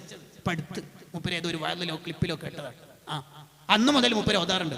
മൂപ്പർക്ക് ഒരു ബേജാർ എന്താന്ന് വെച്ചാൽ, നീയെല്ലാം മുമ്പേ ഓതാറുണ്ടല്ലോ, ഞാനിപ്പോൾ 28-ാം വയസ്സിൽ ഇത് കേൾക്കണ തന്നെ, അപ്പോൾ നമുക്കൊക്കെ ഈ ഓഫർ ഉണ്ടാവുമോ? ഓ അതാണ് സംശയം. മറുപടി, തബാറക സൂറത്ത് ഓതിയാൽ ഖബർ ശിക്ഷയില്ലെന്ന് കേട്ടതെന്നാണോ അന്ന് മുതൽ ഓതുക എന്നുള്ളതാണ് അതിന്റെ ഓഫറിന്റെ മാനദണ്ഡം. അൽഹംദുലില്ലാഹ് ഉസ്താദ്, എത്രയോ കാലമായിട്ടുള്ളൊരു സംശയം. അപ്പൊ ഒരാൾ 68-ാം വയസ്സിലാണ് ആ വയൽ കേൾക്കുന്നത്. അയാൾ അന്ന് ഓതി, 2 ആഴ്ച കഴിഞ്ഞ് അയാൾ മരിച്ചു. അയാൾക്ക് ഖബർ ശിക്ഷ ഉണ്ടാവില്ല. അപ്പൊ ഈ ഏരിയയിലുള്ള ഏകദേശം സംശയം തീർന്നില്ലേ? ഒരു കാര്യം പഠിക്കുമ്പോൾ അങ്ങനെ ഫുള്ളായിട്ട് പഠിച്ചേക്കണം. വിശദ പഠനത്തിന് ഇമാം ജറദാനി റഹ്മത്തുള്ളാഹിയുടെ ഫതുഹുൽ അല്ലാം നോക്കിയാൽ മതി. അപ്പൊ ഒന്നാമത്തത്, ഖബർ ശിക്ഷയിൽ നിന്ന് രക്ഷപ്പെടാൻ ഖബർ രക്ഷപ്പെട്ടാൽ ബാക്കി മുഴുവനും രക്ഷപ്പെടാലോ. അതിനുള്ള ഒരു വഴിയാണ് തബാറക സൂറത്ത് സ്ഥിരമായിട്ട് ഓതുക. ചില ആൾക്കാർക്ക് ഖത്മ ഓതുന്നതിന്റെ ഇടയിൽ പതിവായി ഓതുന്ന സൂറത്തിനെ ഒന്നും വലിയ മെയിൻ കൊടുക്കൂല. അത് ശരിയല്ല, ആ നിലപാട് ശരിയല്ല. ഉദാഹരണത്തിന് നാളെ വെള്ളിയാഴ്ചയാണ്, ചില ഹൽക്ക പോതൂല, ഖത്തം തീർക്കണ്ടേ. വേറെ ഏത് സൂറത്ത് ഓതുന്നതിനേക്കാളും അഫ്ളൽ നാളെ അൽക്കഫ് ഓതുന്നതാണ്. കാരണം വെള്ളിയാഴ്ച പ്രത്യേകമായി ഓതണമെന്ന നിർദ്ദേശം ഹദീസിൽ വന്ന സൂറത്താണ് സൂറത്തുൽ കഹ്ഫ്. അതോതണം. അപ്പൊ രാത്രി ഓതാൻ നിർദ്ദേശം വന്ന തബാറക ഒഴിവാക്കരുത്. അങ്ങനെയുണ്ട് ചില ആൾക്കാർ ഖത്മ ഓതുന്നതിന്റെ ഇടയിൽ ജീവിതത്തിൽ നിലനിർത്തി പോകുന്ന ഔറാദുകളൊക്കെ മിസ്സാക്കും. അത് ശരിയായ റൂട്ടല്ല, ആ നിലപാട് ശരിയല്ല. നബി സല്ലല്ലാഹു അലൈഹി വസല്ലം തങ്ങൾക്ക് ഏറ്റവും ഇഷ്ടപ്പെട്ട അമൽ സ്ഥിരം ചെയ്യുന്ന അമലാണ്. വഇൻ ഖല്ല, അത് എത്ര കുറവാണെങ്കിൽ. മസ്റൂഖ് റളിയല്ലാഹു അൻഹു ആയിഷ റളിയല്ലാഹു അൻഹയോട് ചോദിക്കുന്നുണ്ടല്ലോ, നബി സല്ലല്ലാഹു അലൈഹി വസല്ലം തങ്ങൾക്ക് ഏറ്റവും ഇഷ്ടപ്പെട്ട അമൽ ഏതാണ്? ഖാലത്ത്, മഹദിയുടെ മറുപടി, അദ്ദാഇം, സ്ഥിരം ചെയ്യുന്ന കാര്യങ്ങൾ. 10 സ്വലാത്ത് സ്ഥിരം ചെല്ലുന്നുണ്ട്, അത് സ്ഥിരം ചെയ്തുകൊണ്ടിരിക്കണം. അത് ഖബർ ശിക്ഷയിൽ നിന്ന് രക്ഷപ്പെടാനും ഖബർ വെളിച്ചാവാനുള്ള രണ്ടാമത്തെ കാര്യം, വുളു എടുക്കുമ്പോൾ സുന്നത്തുകളൊക്കെ പാലിച്ച് അവയവങ്ങളൊക്കെ നീട്ടിക്കഴുകി വുളു എടുക്കും. എങ്കിൽ അയാൾക്ക് ഖബറിൽ വലിയ സമാധാനമായി. നബി സല്ലല്ലാഹു അലൈഹി വസല്ലം തങ്ങൾ പറയുന്നുണ്ട്, എൻ്റെ ഉമ്മത്തിൽപ്പെട്ട ചിലരെ ശിക്ഷിക്കാൻ വേണ്ടി ഖബറിലെത്തിയപ്പോൾ, ശിക്ഷിക്കാൻ വേണ്ടി ഒരുങ്ങുമ്പോൾ അയാളെ വുളു വന്നു. ആ വുളു ഉള്ളതുകൊണ്ട് അയാളെ രക്ഷപ്പെട്ടു. നമ്മൾ എടുക്കുന്ന വുളു ഭംഗിയായിട്ട് എടുക്കണം. വുളുവിൽ മാത്രം എത്ര സുന്നത്തുകളുണ്ട്. ഏതായാലും നമ്മൾ വുളു എടുക്കും. വുളു എടുക്കാതെ നമ്മൾ ആരും നിസ്കരിക്കൂല. ആ എടുക്കണ വുളു മനോഹരമായിട്ട് എടുക്കണം. വുളുവും ഒരു ഇബാദത്താണ്. അൽ വുളു സിലാഹുൽ മുഅ്മിൻ. മുഅ്മിനിന് പിശാചിന്റെ ഷർറിൽ നിന്ന് രക്ഷപ്പെടാനുള്ള ഏറ്റവും വലിയ ആയുധമാണ് വുളു എന്ന് പറയുന്നത്. അതുകൊണ്ടാണ് പേടിപ്പെടുത്തുന്ന ആരെടുത്തെങ്കിലൊക്കെ പോകുമ്പോൾ ചില മഹാന്മാർ വുളു എടുത്തിട്ടാ പോവുക. കാരണം ഇവരെ കാണുമ്പോൾ ഓർക്ക് പേടിയാവും. വുളുവിന് ഭയങ്കര പവറാണ്. നൂറുൻ അലാ നൂർ. വുളു വലിയ പ്രകാശമാണ്. വുളുവിനെ നമ്മൾ നന്നായി ബഹുമാനിക്കണം. നിങ്ങൾക്ക് എങ്ങനെയാ ഇത്രയും വലിയ സ്ഥാനം കിട്ടിയത് എന്ന് ചോദിക്കുമ്പോൾ മഹാന്മാർ പറയും, അവരുടെ ഉമ്മമാർ പാല് കൊടുക്കുമ്പോൾ, മുലയൂട്ടുമ്പോൾ പരമാവധി സമയം എൻ്റെ ഉമ്മ എനിക്ക് പാലൂട്ടുന്ന ഘട്ടത്തിൽ, വുളു എടുക്കാൻ പറ്റുന്ന ഘട്ടത്തിലൊക്കെ വുളു എടുത്തിട്ടേ എനിക്ക് പാല് തരാറുള്ളൂ. വുളു ഭയങ്കര സംഭവമല്ലേ. വുളുവോടുകൂടി ഒരാൾ ഒരു കാര്യം ചെയ്യുമ്പോൾ അതിന് ഫലം കൂടുതലായിരിക്കും. അതുകൊണ്ടല്ലേ വുളുവോടുകൂടി ഒരാൾ ഖുർആൻ ഓതിയാൽ ഒരക്ഷരത്തിന് 25 കൂലിയാണ്. വുളു ഇല്ലാതെ ഖുർആൻ ഓതിയാലും മൊബൈൽ ആപ്പും കൂടി വന്നതോടുകൂടി നമ്മൾ സിമ്പിളായല്ലോ. ഒന്നിന് 10 കൂലി. കണ്ടോ, കൂലി കുറയുന്നുണ്ട്.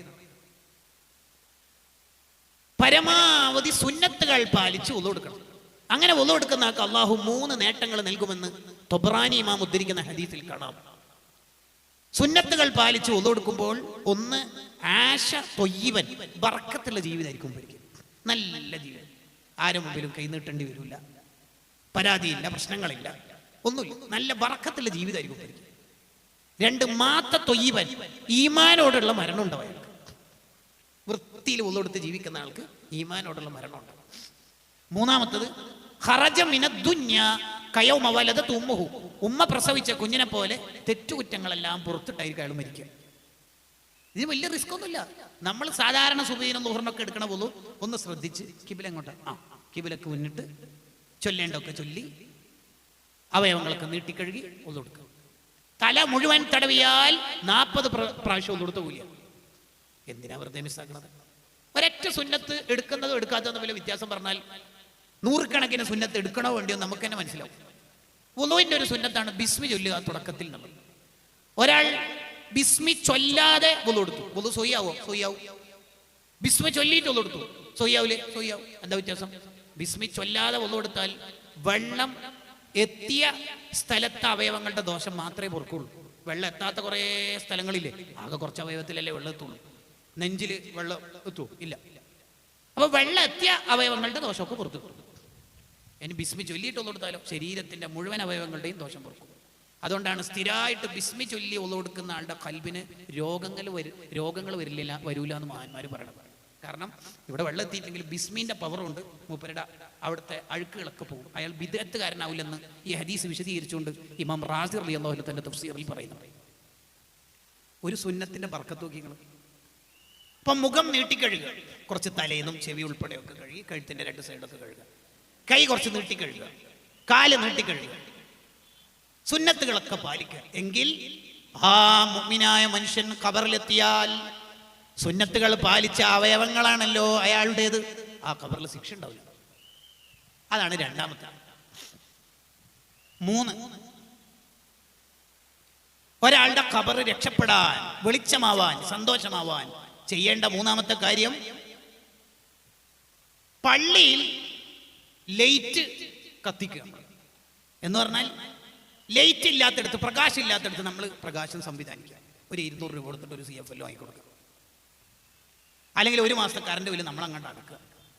പള്ളി പ്രകാശിപ്പിച്ചാൽ അവന്റെ ഖബർ പ്രകാശിക്കുന്നതാണ്. നമ്മൾ ആലോചിച്ചു. അല്ലാണ്ട് സ്വിച്ച് ഇടുക എന്നല്ല അർത്ഥം. ലൈറ്റിന്റെ സ്വിച്ച് ഇടുന്ന മുക്കിരി ഉസ്താദ് അങ്ങനെയല്ല പറഞ്ഞതിന്റെ അർത്ഥം. മുക്കിരിക്ക് വേറെ ഓഫർ ഉണ്ട്, ഇതല്ല. പള്ളി പ്രകാശിപ്പിച്ചാൽ അയാളുടെ ഖബർ പ്രകാശിക്കും. നമ്മളെപ്പോൾ ആലോചിക്കേണ്ടത് പള്ളിക്ക് ഖിദ്മത്ത് എടുക്കണം. അറബ് സുഹൃത്തുക്കളൊക്കെ ധാരാളം പള്ളിയെടുത്ത് സ്വർഗത്തിൽ വീടുറപ്പിക്കുമ്പോൾ മലയാളീസ് എന്ത് ചെയ്യണം? ഒറ്റക്ക് നമുക്ക് പള്ളി എടുക്കാൻ പറ്റുന്നില്ലെങ്കിലും പള്ളി പുനർനിർമ്മിക്കുന്ന ഘട്ടത്തിലെങ്കിലും, അല്ലെങ്കിൽ ഒരു സ്ഥലത്ത് പള്ളി എടുക്കുമ്പോൾ ചെറിയൊരു വിഹിതമെങ്കിലും നമ്മൾ ഏറ്റെടുത്ത് കൊടുത്താൽ അയാൾക്കും സ്വർഗത്തിൽ വീടുണ്ട്, ഒറ്റക്കെടുക്കണം എന്നൊന്നുമില്ല. മൻ ബനാ ലില്ലാഹി ബൈതൻ, അള്ളാഹുവിന് വേണ്ടി ഒരാൾ ഒരു പള്ളി എടുത്താൽ ബനല്ലാഹു ലഹു ബൈതൻ ഫിൽ ജന്ന, അയാൾക്ക് സ്വർഗ്ഗത്തിൽ ഒരു വീട് ലഭിക്കും.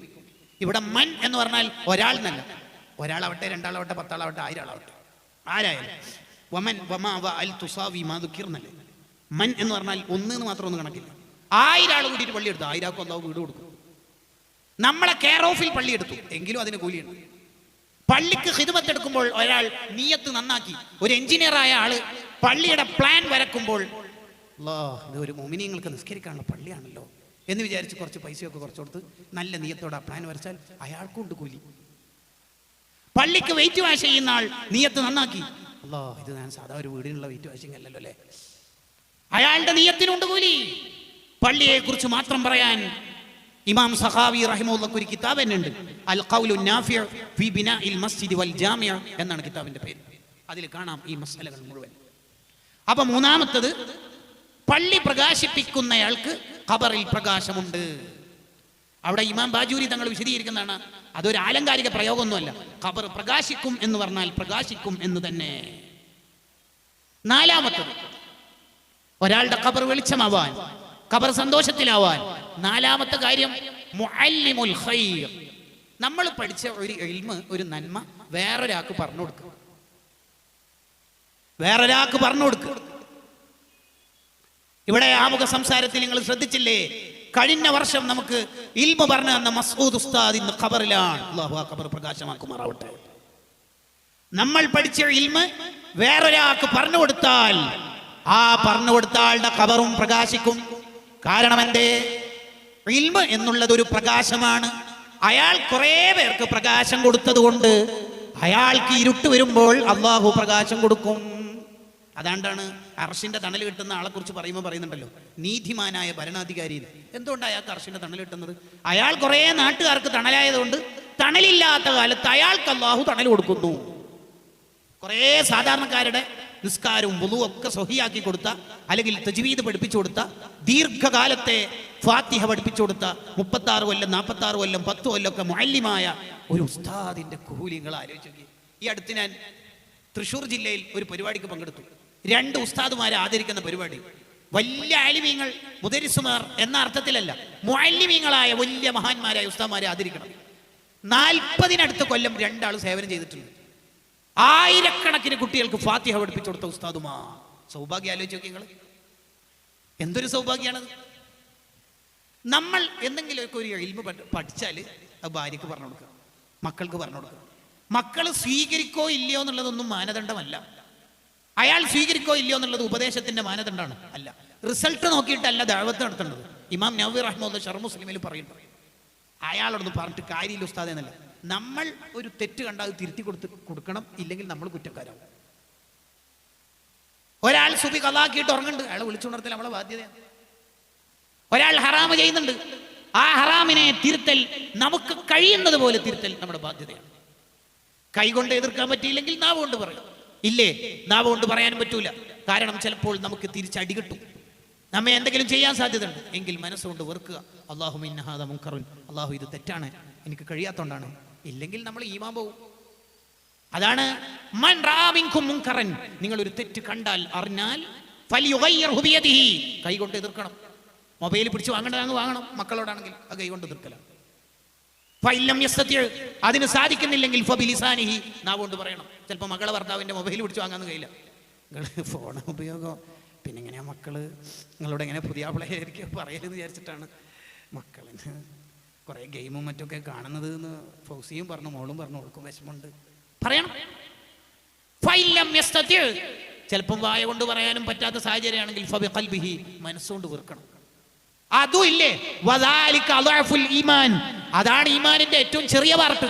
ഈ ഹദീസ് വിശദീകരിച്ച് ഇബ്നു ഹജർ തങ്ങൾ അൽ ഫത്ഹുൽ മുബീനിൽ പറയുന്നു, ഇങ്ങനെ എതിർക്കാത്ത ലിബറലായ രക്ഷിതാക്കളാണെങ്കിൽ അയാൾ ഈമാൻ എപ്പം പോയി എന്ന് ചോദിച്ചാൽ മതി.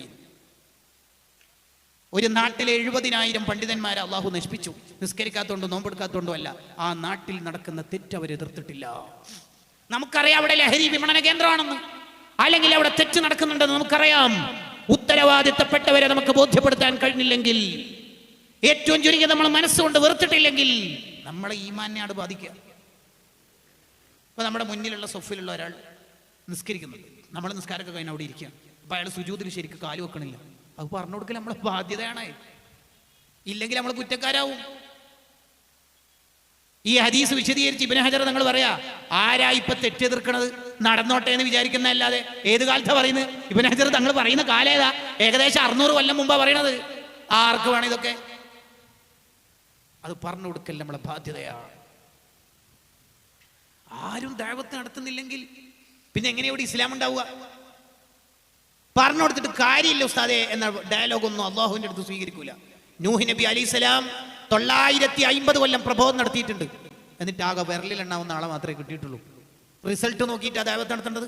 അബൂജഹലി മുസ്ലിം ആവില്ലാന്ന് അള്ളാഹ്ക്ക് അറിയില്ലേ? അറിയാം. പിന്നെ എന്തിനാ മുത്തുനബിനെ അങ്ങോട്ടേക്ക് പ്രബോധനത്തിന് അയച്ചത്? പാവ മുത്തുനബിക്ക് റിസ്ക് എടുത്ത പണി എന്തിനാ ഏൽപ്പിച്ചേക്കണത്? ദാഇയായ ഒരാൾ ആലോചിക്കേണ്ടത് റിസൾട്ട് അല്ല. ഫിറഔൻ ഇസ്ലാം സ്വീകരിക്കൂല എന്ന് അള്ളാഹുവിന് അറിയില്ലേ? അറിയാം. എന്നിട്ട് നബിമാരായ മൂസ നബി അലൈഹിസ്സലാം, ഹാറൂൻ നബി അലൈഹിസ്സലാമിനോട് അള്ളാഹ് എന്താ പറഞ്ഞത്? ഫഖുലാ ലഹു ഖൗലൻ ലയ്യിന. ഫിറഔനോട് കുറച്ച് സോഫ്റ്റ് ആയിട്ട് സംസാരിച്ചു നോക്ക്, ചിലപ്പോൾ നന്നായാലോ. അള്ളാഹ് അറിയില്ല, അയാൾ നന്നാവില്ല, അറിയാം. പിന്നെന്തേ? സംഘടനാ പ്രവർത്തകർ പദ്ധതി 100% ആവോ ഇല്ലയോ എന്നും നോക്കിയിട്ടല്ല ദഅവത്ത് നടത്തേണ്ടത്. നമ്മളെ കൊണ്ട് പണി, പറഞ്ഞ പണി, നേതാക്കൾ പറഞ്ഞ പണി എടുത്തോളൂ. ആ യൂണിറ്റ് പോയിട്ട് കാര്യമില്ല ഉസ്താദേ, നീയാ തീരുമാനിക്കേണ്ടത്. റിസൾട്ട് ആലോചിച്ചിട്ട് ദഅവത്ത് നടത്തരുത്.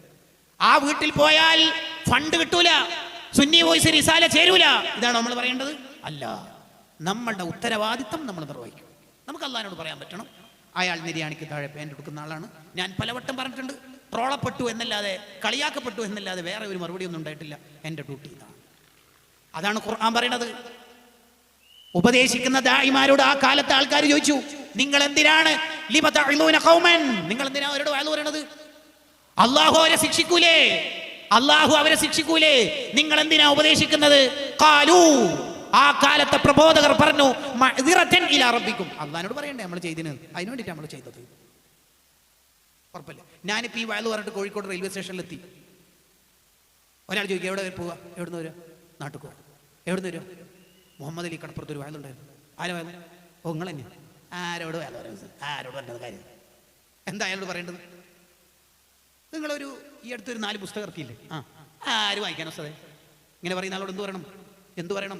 ഹദ്ദാദ് ഇമാം പറയുന്നു, ആ ചോദ്യം തന്നെ ലോകത്തെ ഏറ്റവും പൊട്ടത്തര ചോദ്യമാണ്. ഉത്തരങ്ങളല്ല, ചോദ്യം തന്നെ പൊട്ടത്തര. ചോദ്യം ശരിയായല്ലേ ഉത്തരത്തിലേക്ക് പോകണ്ടുള്ളൂ. പിന്തിരിപ്പന്മാരുടെ വർത്തമാനങ്ങളിൽ നിന്ന് ദാഇമാർ, സംഘടനാ പ്രവർത്തകർ ഒരിക്കലും പിന്നോട്ട് പോകരുത്. എവിടെയാ ക്ലാസ് എടുത്തിട്ട് വരുന്നത്? ക്യാമ്പസിലോ?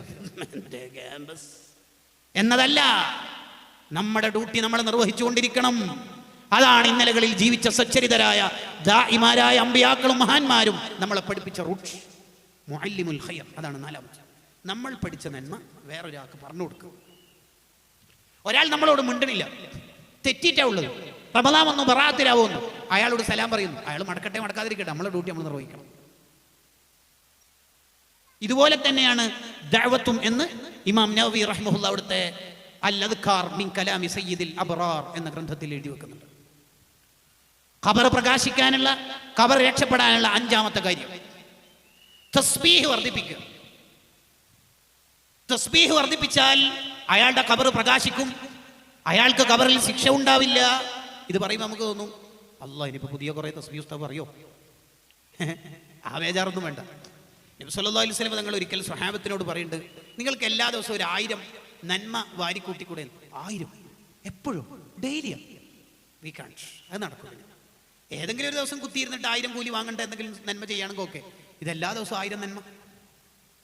അപ്പോൾ തങ്ങൾ സിമ്പിളാക്കി കൊടുക്കും. നോക്കണം, തങ്ങൾ പറയാം, ഇതൊക്കെ എല്ലാ ദിവസവും ഒരു 100 തസ്ബീഹ് അല്ല, അത് കഴിയും, പ്രശ്നമില്ലല്ലോ. ഇല്ല, ഒന്നിന് ഇസ്ലാം 10 അല്ലേ കൂലി തരിക? അതെ, 100 × 10 1000. അപ്പോൾ 100 തസ്ബീഹ് എന്താ? അപ്പോൾ ഒരു 100 തസ്ബീഹ് എപ്പോഴും ചെല്ലണം. ഇത് പറയുമ്പോഴും നമുക്ക് ടെൻഷൻ തുടങ്ങും. 100 തസ്ബീഹ എപ്പം ചെല്ലാൻ സാർ? തറാവി എന്നെ 3 തസ്ബീഹ് ചെല്ലാണ്ട് തല പൊന്തിക്കുന്നു. അതിൻ്റെ മറുപടി, എല്ലാ നിസ്കാര ശേഷവും നമുക്ക് 33 സുബ്ഹാനല്ലാഹ് എല്ലാം ഇല്ലേ? ദെൻ അൽഹംദുലില്ലാ, പിന്നീട് അല്ലാഹു അക്ബർ, പിന്നെ 100 പൂർത്തിയാക്കുന്ന ദിക്റും ഇല്ലേ? അപ്പോൾ 100 ദിക്റായില്ലേ? × 10 1000. ഇത് മഗ്‌രിബ് അടക്കമുള്ള ഏത് വക്തിനും സുന്നത്തില്ലേ? ഉണ്ട്. അപ്പോൾ 5000 കൂലിയായില്ലേ? ഉറങ്ങാൻ നേരത്ത് ഇത് ചൊല്ലൽ സുന്നത്തില്ലേ? 100 പൂർത്തിയാക്കാൻ 34 അല്ലാഹു അക്ബർ ഉണ്ട്, 1000. 6000 നന്മ എല്ലാ ദിവസവും account book day book close ചെയ്യുമ്പോൾ 1000 അല്ല 6000 വരുമാനം എഴുതി വെക്കുന്ന ഒരു മനുഷ്യൻ എങ്ങനെ ആഖിറത്തിൽ പരാജയപ്പെടുക? നിങ്ങൾ തന്നെ പറയും. ഇയാൾ 7 പുസ്തകത്തിൽ എല്ലാ ദിവസവും അക്കൗണ്ട് ക്ലോസ് ചെയ്യാൻ പോകുമ്പോൾ 6000 വരുമാനം, എന്നിട്ട് ആ പേജ് മറിച്ചിട്ട് പിറ്റേന്ന് ബുധൻ ഓപ്പണിംഗ് ബാലൻസ് കണ്ടാ, എല്ലാ ദിവസവും 6000 വരുമാനം. വളരെ സിമ്പിൾ അല്ലേ? 86,400 സെക്കൻഡിന്റെ പേരാണ് 24 മണിക്കൂർ എന്നുള്ളത്. ഇതിൻ്റെ ഇടയിൽ ഒരു 6000 കൂലി വാങ്ങാൻ നിസ്കാര ശേഷമുള്ള 33 സുബ്ഹാനല്ലയും ഉറങ്ങാൻ നേരത്തുള്ളതും ഒന്ന് ശ്രദ്ധിച്ചാൽ ഈ വയലിൻ്റെ സദസ്സ് മുതലായി. ഇല്ലെങ്കിൽ നല്ല വയലിട്ടോ, മൂപ്പരെന്നെ നാളെ വരുന്നത്, മൂപ്പരെ കൊണ്ടുവന്നാലോ, മൂപ്പരെന്നെ ആദ്യമായിട്ടാണ് കേൾക്കുന്നത് എന്ന കമൻറ്റ് മാത്രം ബാക്കിയായി പോകും. വേറെ പ്രത്യേകിച്ച് ഉപകാരമൊന്നും ഉണ്ടാവില്ല. മാഷാ അല്ലാഹ് തബാറകല്ലാ എന്ന കമന്റ് ബോക്സ് നിറയും എന്നല്ലാതെ വേറെ ബെനിഫിറ്റ് ഒന്നും നമുക്ക് കിട്ടാനില്ല.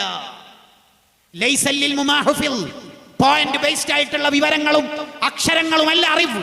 അറിവെന്ന് പറഞ്ഞാൽ വഇന്നമൽ ഇൽമു മാ നുഫിഅ, അത് ജീവിതത്തിൽ കൊണ്ടുവരുമ്പോഴാണ് അറിവാവുക. എടാ ഖബറിൽ രക്ഷപ്പെടാനുള്ള 6 വഴികൾ പറഞ്ഞില്ലേ? 6 വഴി മൂപ്പര് ടെക്സ്റ്റ് ചെയ്ത് കൊടുക്കുന്നു, മറ്റേ ആൾ സ്റ്റാറ്റസ് ആക്കുന്നു, 24 മണിക്കൂർ കഴിഞ്ഞിട്ട് അത് പോകുന്നു, തീരുന്നു. മുതലായി വയൽ മുതലായി. എങ്ങനെയുണ്ട് വയൽ? പോരാ, ഇത് നമ്മുടെ ജീവിതത്തിലേക്ക് കൊണ്ടുവരണം.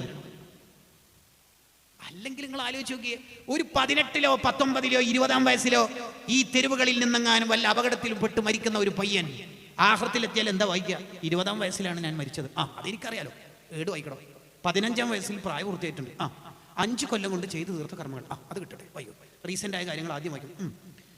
8,48,236 വീഡിയോസ് യൂട്യൂബും ഇൻസ്റ്റ റീൽസ് വഴി കണ്ടു. വേറെ നമ്മളെ തലമുറ വായിക്കുക.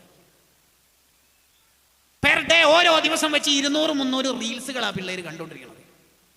തൽക്കാലം പെണ്ണിനോടുള്ള ചാറ്റിങ് നിർത്തിയിട്ടല്ലേ റമദാൻ കഴിഞ്ഞിട്ടാക്കാം ധിക്കാരം എന്നല്ലാതെ.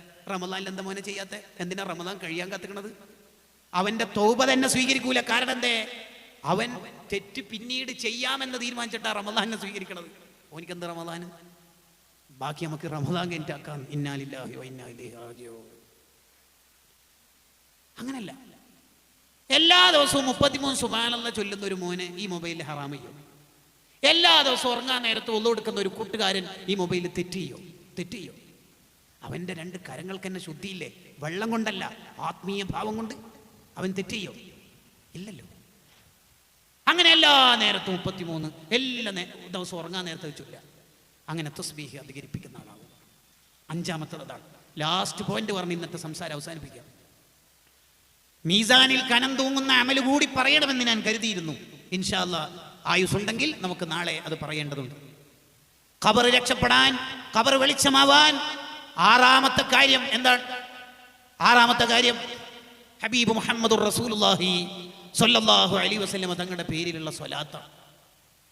നിശ്ചിത എണ്ണം സ്വലാത്ത് നമ്മുടെ ഒക്കെ ജീവിതത്തിൽ ഉണ്ടാവണം. റമദാന്റെ മഹത്വം എന്താണ് എന്ന് പഠിപ്പിച്ച നബി സല്ലല്ലാഹു അലൈഹി വസല്ലം തങ്ങളുടെ പേരിൽ കുറച്ചെങ്കിലും സ്വലാത്ത് റമദാനിലും ചെല്ലണ്ടേ? വേണം. എല്ലാ ദിവസവും 10,000 സ്വലാത്തിൽ നിന്ന് മഹാനെ കുറിച്ച്, ഉസ്താദിനെ കുറിച്ച് ഇമാം ഷാറാനി തങ്ങൾ പരിചയപ്പെടുത്തുന്നുണ്ട്. അത് നമുക്കാവില്ല. ഒരുപക്ഷേ നമ്മളെ ജീവിത സാഹചര്യം കൊണ്ട് അത് നടക്കൂലായിരിക്കാം. എന്നാലും ചെറിയ എണ്ണം സ്വലാത്തെങ്കിലും എല്ലാ ദിവസവും നമ്മളൊക്കെ ചൊല്ലണം. ഒരാൾ രാവിലെയും വൈകുന്നേരവും 10 വീതം സ്വലാത്ത് ചൊല്ലിയാൽ കുന്തു ലഹു ശഫീഅൻ യൗമൽ ഖിയാമ, തബറാനി ഇമാമിന്റെ ഹദീസാണ്. അയാളെ ശുപാർശ ചെയ്ത് ഞാൻ രക്ഷപ്പെടുത്തുന്ന ഹദീസ് പറയുന്നത്. ഞാൻ അവിടെ ശുപാർശകനായി ഉണ്ടാവും. I will be there. ഞാൻ അവിടെ ഉണ്ടാവും. എന്തൊരു ധൈര്യ വർത്താനം നോക്കിയേ. ഞാൻ അവിടെ ഉണ്ടാവടോ, ഞാൻ അവിടെ നിങ്ങളെ കാത്തിരിക്കും. രാവിലെയും വൈകുന്നേരവും 10 വീതം സ്വലാത്തെങ്കിലും നമ്മൾ ചൊല്ലണം. എന്താ അതിന് മുടക്കം? എന്താ അതിന് തടസ്സം? രാവിലെ സുബഹിസ്കാരം കഴിഞ്ഞ ഔറാദൊക്കെ കഴിഞ്ഞ ഒരു 10 സ്വലാത്തില്ല. ഏത് സ്വലാത്തായാലും ശരി. രാത്രി ഉറങ്ങാൻ നേരത്തെ ഒരു 10 സ്വലാത്തില്ല. അയ്യേ, കുറച്ചാണല്ലോ ഉസ്താദ് പറയുന്നത്, വളരെ കുറവാണല്ലോ എന്നായിരിക്കും പുതിയ ഓഡിയൻസ് ചിന്തിക്കുക. അല്ല, നമ്മൾ തിരിച്ചാലോചിക്കുക. സ്വലാത്ത് എല്ലാറുണ്ടോ? ചെല്ലാറുണ്ട്. എത്ര ചൊല്ലും? എണ്ണാറില്ല ഉസ്താദ്. കേട്ടാ വിചാരിക്കും 1 ലക്ഷമായിട്ടാണ്. എണ്ണി തളർന്നിട്ട് പിന്നെ മതിയാക്കിയിട്ട് പിന്നെ എണ്ണാണ്ട് അല്ലെന്ന്. ഇന്നെത്ര ചൊല്ലി? അല്ല, ഇന്നലെ പിന്നെ ഈ പരിപാടിൻ്റെ എല്ലാം തിരക്കിലായിട്ട് അങ്ങനെ. ഇന്നലെയും കുറച്ച് ബിസി ആയി പോയി. പിന്നാന്ന് ഉസ്താദ് അങ്ങനെ ഓരോ ദിവസം ചോദിച്ചാൽ അതാ പറഞ്ഞ നമ്മൾ ചൊല്ലില്ല. കുറഞ്ഞ എണ്ണെങ്കിലും രാവിലെ 10, രാത്രി ഉറങ്ങാൻ നേരത്ത് 10. കുന്തു ലഹു ശഫീഅൻ യൗമൽ ഖിയാമ. തബറാനി ഇമാം 2 വഴിക്ക് ആ ഹദീസ് റിപ്പോർട്ട് ചെയ്യുന്നുണ്ട്. ഒന്നിന്റെ സനദ് ജയ്യിദാണെന്ന് എല്ലാ ഇമാമിങ്ങളും സ്വലാത്തിന്റെ ഫള് പറയുന്നിടത്ത് എഴുതി വെക്കുന്നുണ്ട്. ആ ഹദീസ് രേഖക്ക് പറ്റുന്ന, തെളിവിന് പറ്റുന്ന ഹദീസാണെന്നാണ് പറഞ്ഞതിൻ്റെ അർത്ഥം. 10 വീതം സ്വലാത്തുകൾ എല്ലാ ദിവസവും ചൊല്ലുക. ഈ സ്വലാത്തിനൊരു പവർ എന്താണെന്നറിയാം? സ്വലാത്ത് ചൊല്ലുന്നവരുടെ പേര് റൗളയിൽ വെളിവാക്കും. എങ്ങനെ പറയാ? യാ റസൂലല്ലാഹ്, നബിയെ, യുസല്ലി അലൈക ഫുലാൻ ബിൻ ഫുലാൻ, തങ്ങളുടെ പേരിൽ ഇന്നാലിന്നയാളുടെ മകൻ ഇന്നാലിന്നയാൾ സ്വലാത്ത് എല്ലിയിട്ടുണ്ട് നബിയെ എന്നാ പറയുന്നത്. ഉദാഹരണത്തിന് ഒരാളുടെ പേര് അഷ്റഫ് എന്നാണ്, അയാളുടെ വാപ്പാന്റെ പേര് അബ്ദുള്ള എന്നാണ്. അപ്പൊ എങ്ങനെ പറയല്? യുസല്ലി അലൈക അഷ്റഫ് ബിൻ അബ്ദുല്ലാ, അബ്ദുള്ള ഹാജിയുടെ മകൻ അഷ്റഫ് എന്ന മോന് തങ്ങളുടെ പേര് സ്വലാത്ത് എല്ലിന്ന്. കണ്ടോ? അപ്പൊ സ്വലാത്ത് എല്ലുന്ന മക്കളുണ്ടെങ്കിൽ ഉപ്പാക്കും കഴിച്ചലാവാ, കാരണം റസൂലുള്ളാഹിന്റെ അടുത്ത് മെമ്മറിയിൽ സേവ് ആവും. കേട്ടോ? ഉപ്പിയും രക്ഷപ്പെടും മക്കൾ സ്വലാത്ത് എല്ലുന്ന മക്കളാണെങ്കിൽ. മോള് സ്വലാത്ത് എല്ലുന്നുണ്ട്, മോന് സ്വലാത്ത് എല്ലുന്നുണ്ട് എങ്കിൽ ഈ ഉപ്പാന്റെ പേര് റൗദയിലേക്ക് എത്തുക. മൻ ദഖലഹു കാന ആമിന, റസൂലുള്ളാഹിന്റെ ഖൽബിൽ ഒരാളുടെ പേര് സേവ് ആയാൽ കാന ആമിന, പിന്നെ ആഖിറത്തിൽ അയാൾ പേടിക്കണ്ടല്ലോ. നമ്മളെ മക്കൾ നന്നായി കിട്ടിയാലുള്ള ഒരു മെച്ചങ്ങൾ ആലോചിച്ച് നോക്കിയേ. നമ്മൾ അറിയാതെ നമ്മളെ പേര് റൗദയിൽ ഇങ്ങനെ ഡിസ്പ്ലേയിൽ വരും. സ്ഥിരമായിട്ട് ആ പേര് വരുമ്പോൾ ഒരു ദിവസം വരില്ല. മലക്കളോട് ഡെയിലി കൊണ്ടുവരുന്ന സ്വലാത്തില്ലേ, ഇന്നാലിന്നയാളുടെ മകൻ അയാൾ ഇന്ന് രാവിലെ മരിച്ചു, അപ്പൊ നമ്മുടെ മരണവിവരവും റൗദയിൽ റിപ്പോർട്ട് ചെയ്യും. പിന്നെ ആഖിറത്തിൽ പേടിക്കാനുണ്ടോ? സ്വലാത്ത് മുറുകെ പിടിക്കണം കൂട്ടുകാരെ. സ്വലാത്ത് നമ്മുടെ കയ്യിലുണ്ടാവണം. അള്ളാഹു നമുക്ക് തൗഫീഖ് നൽകട്ടെ. ഞാൻ എൻ്റെ സംസാരം അവസാനിപ്പിക്കുന്നു. നാളെ ഇന്ന് തുടങ്ങിയതിനേക്കാൾ കുറെ കൂടി നേരത്തെ തുടങ്ങണം. കാരണം 12:10 ട്രെയിൻ കോഴിക്കോടെത്ത്. വയല് പറയുന്ന ആൾക്ക് ആ ട്രെയിനാണ് പോകേണ്ടത്. ട്രെയിനിങ് ഇതുവരെ ഇങ്ങോട്ടേക്ക് വരുന്ന സംവിധാനം ഇല്ലാത്തതുകൊണ്ട് അങ്ങോട്ട് പോകണമല്ലോ, അല്ലേ? പോകണം. അവിടെ നിങ്ങൾ നേരത്തെ എത്തണം എന്ന് ഓർമ്മപ്പെടുത്താണ്. ഒരുപാട് ആൾക്കാർ ദുആ കൊണ്ട് പറഞ്ഞിട്ടുണ്ട്. എല്ലാവരുടെയും മുറാദുകൾ അല്ലാഹു ഹാസിലാക്കി കൊടുക്കുമാറാവട്ടെ. ഒരൊറ്റ നാരിയത്ത് സ്വലാത്ത് എല്ലിട്ട് നമുക്ക് ദ്വാരക്കാം.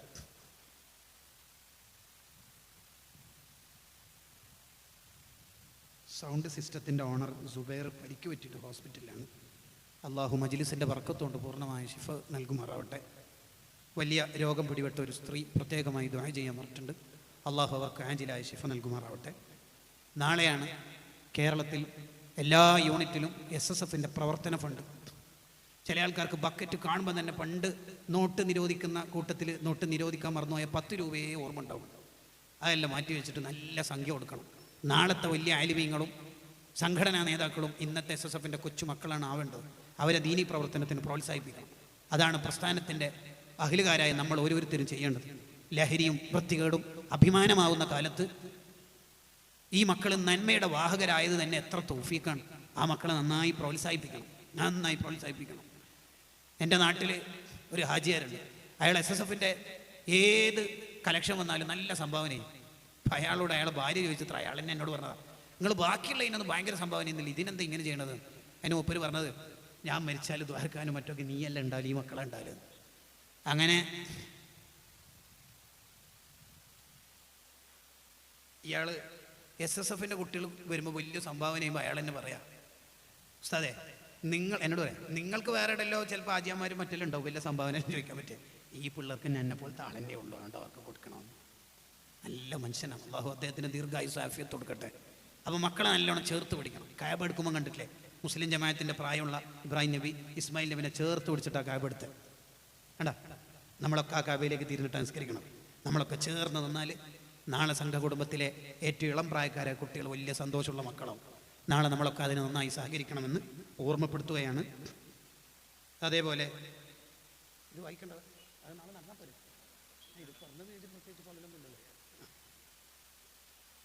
നാളെ ലഹരി വിരുദ്ധ പ്രതിജ്ഞ ഉണ്ടെന്നാണ് പറയുന്നത്. ഇൻഷാ അല്ലാഹ് എല്ലാവരും ഒന്ന് എഴുന്നേറ്റ് നിന്നിട്ട് സ്വലാത്തുൻ നാരിയ ഒന്ന് ചൊല്ലിയിട്ട് ഇരിക്കാം. അല്ലാഹുമ്മ സ്വല്ലി സ്വലാത്തുൻ കാമില വസല്ലിം സലാമൻ തഅമ്മൻ അലാ സയ്യിദിനാ മുഹമ്മദിൽ ലദീ തൻഹല്ലു ബിഹിൽ ലുഖദ് വതൻഫറജു ബിഹിൽ ഖുറബ് വതുഖുല്ലാഹു ബിഹിൽ ഹവായിജ് വതുനാലു ബിഹിൽ റഗായിബ് വഹുസ്നുൽ ഖവാതിം വയസ്തസ്ഖൽ ഗമാമു ബിവജ്ഹിഹിൽ കരീം വഅലാ ആലിഹി വസഹ്ബിഹി ഫീ കുല്ലി ലംഹത്തിൻ വനഫസിൻ ബഅദ കുല്ലി മഅലൂമിൻ. ഇരിക്കും.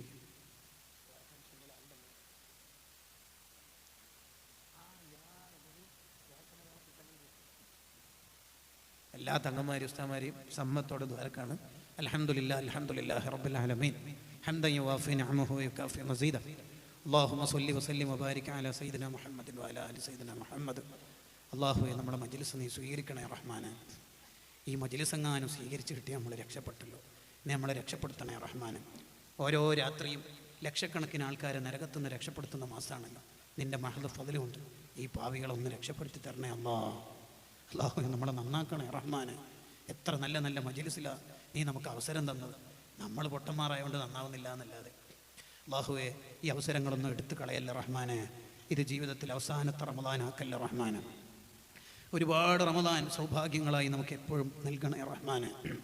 നമ്മളിൽ നിന്ന് മരിച്ചുപോയ ഉമ്മവാപ്പമാർ, ഉസ്താദുമാർ, ബന്ധുമിത്രാദികൾ, സംഘടനാ കൂട്ടുകാർ എല്ലാവരുടെയും ഖബർ നീ സ്വർഗ്ഗാക്കണേ റഹ്മാനെ. ദുആ കൊണ്ട് പറഞ്ഞ എല്ലാവരുടെയും മുറാദുകൾ നീ ഹാസിലാക്കണേ അല്ലാഹ്. റമദാൻ കൊണ്ട് വിജയിച്ചവരിൽ നമ്മളെ പെടുത്തണേ റഹ്മാനെ. അല്ലാഹുവേ, നമ്മളെ മക്കളെ നീ സ്വാലിഹീങ്ങളാക്കണേ അല്ലാഹ്. മക്കൾ വഴികേടിലായി നാറുന്ന കേസുകൾ കേൾപ്പിക്കല്ല റഹ്മാനെ. നമ്മളെ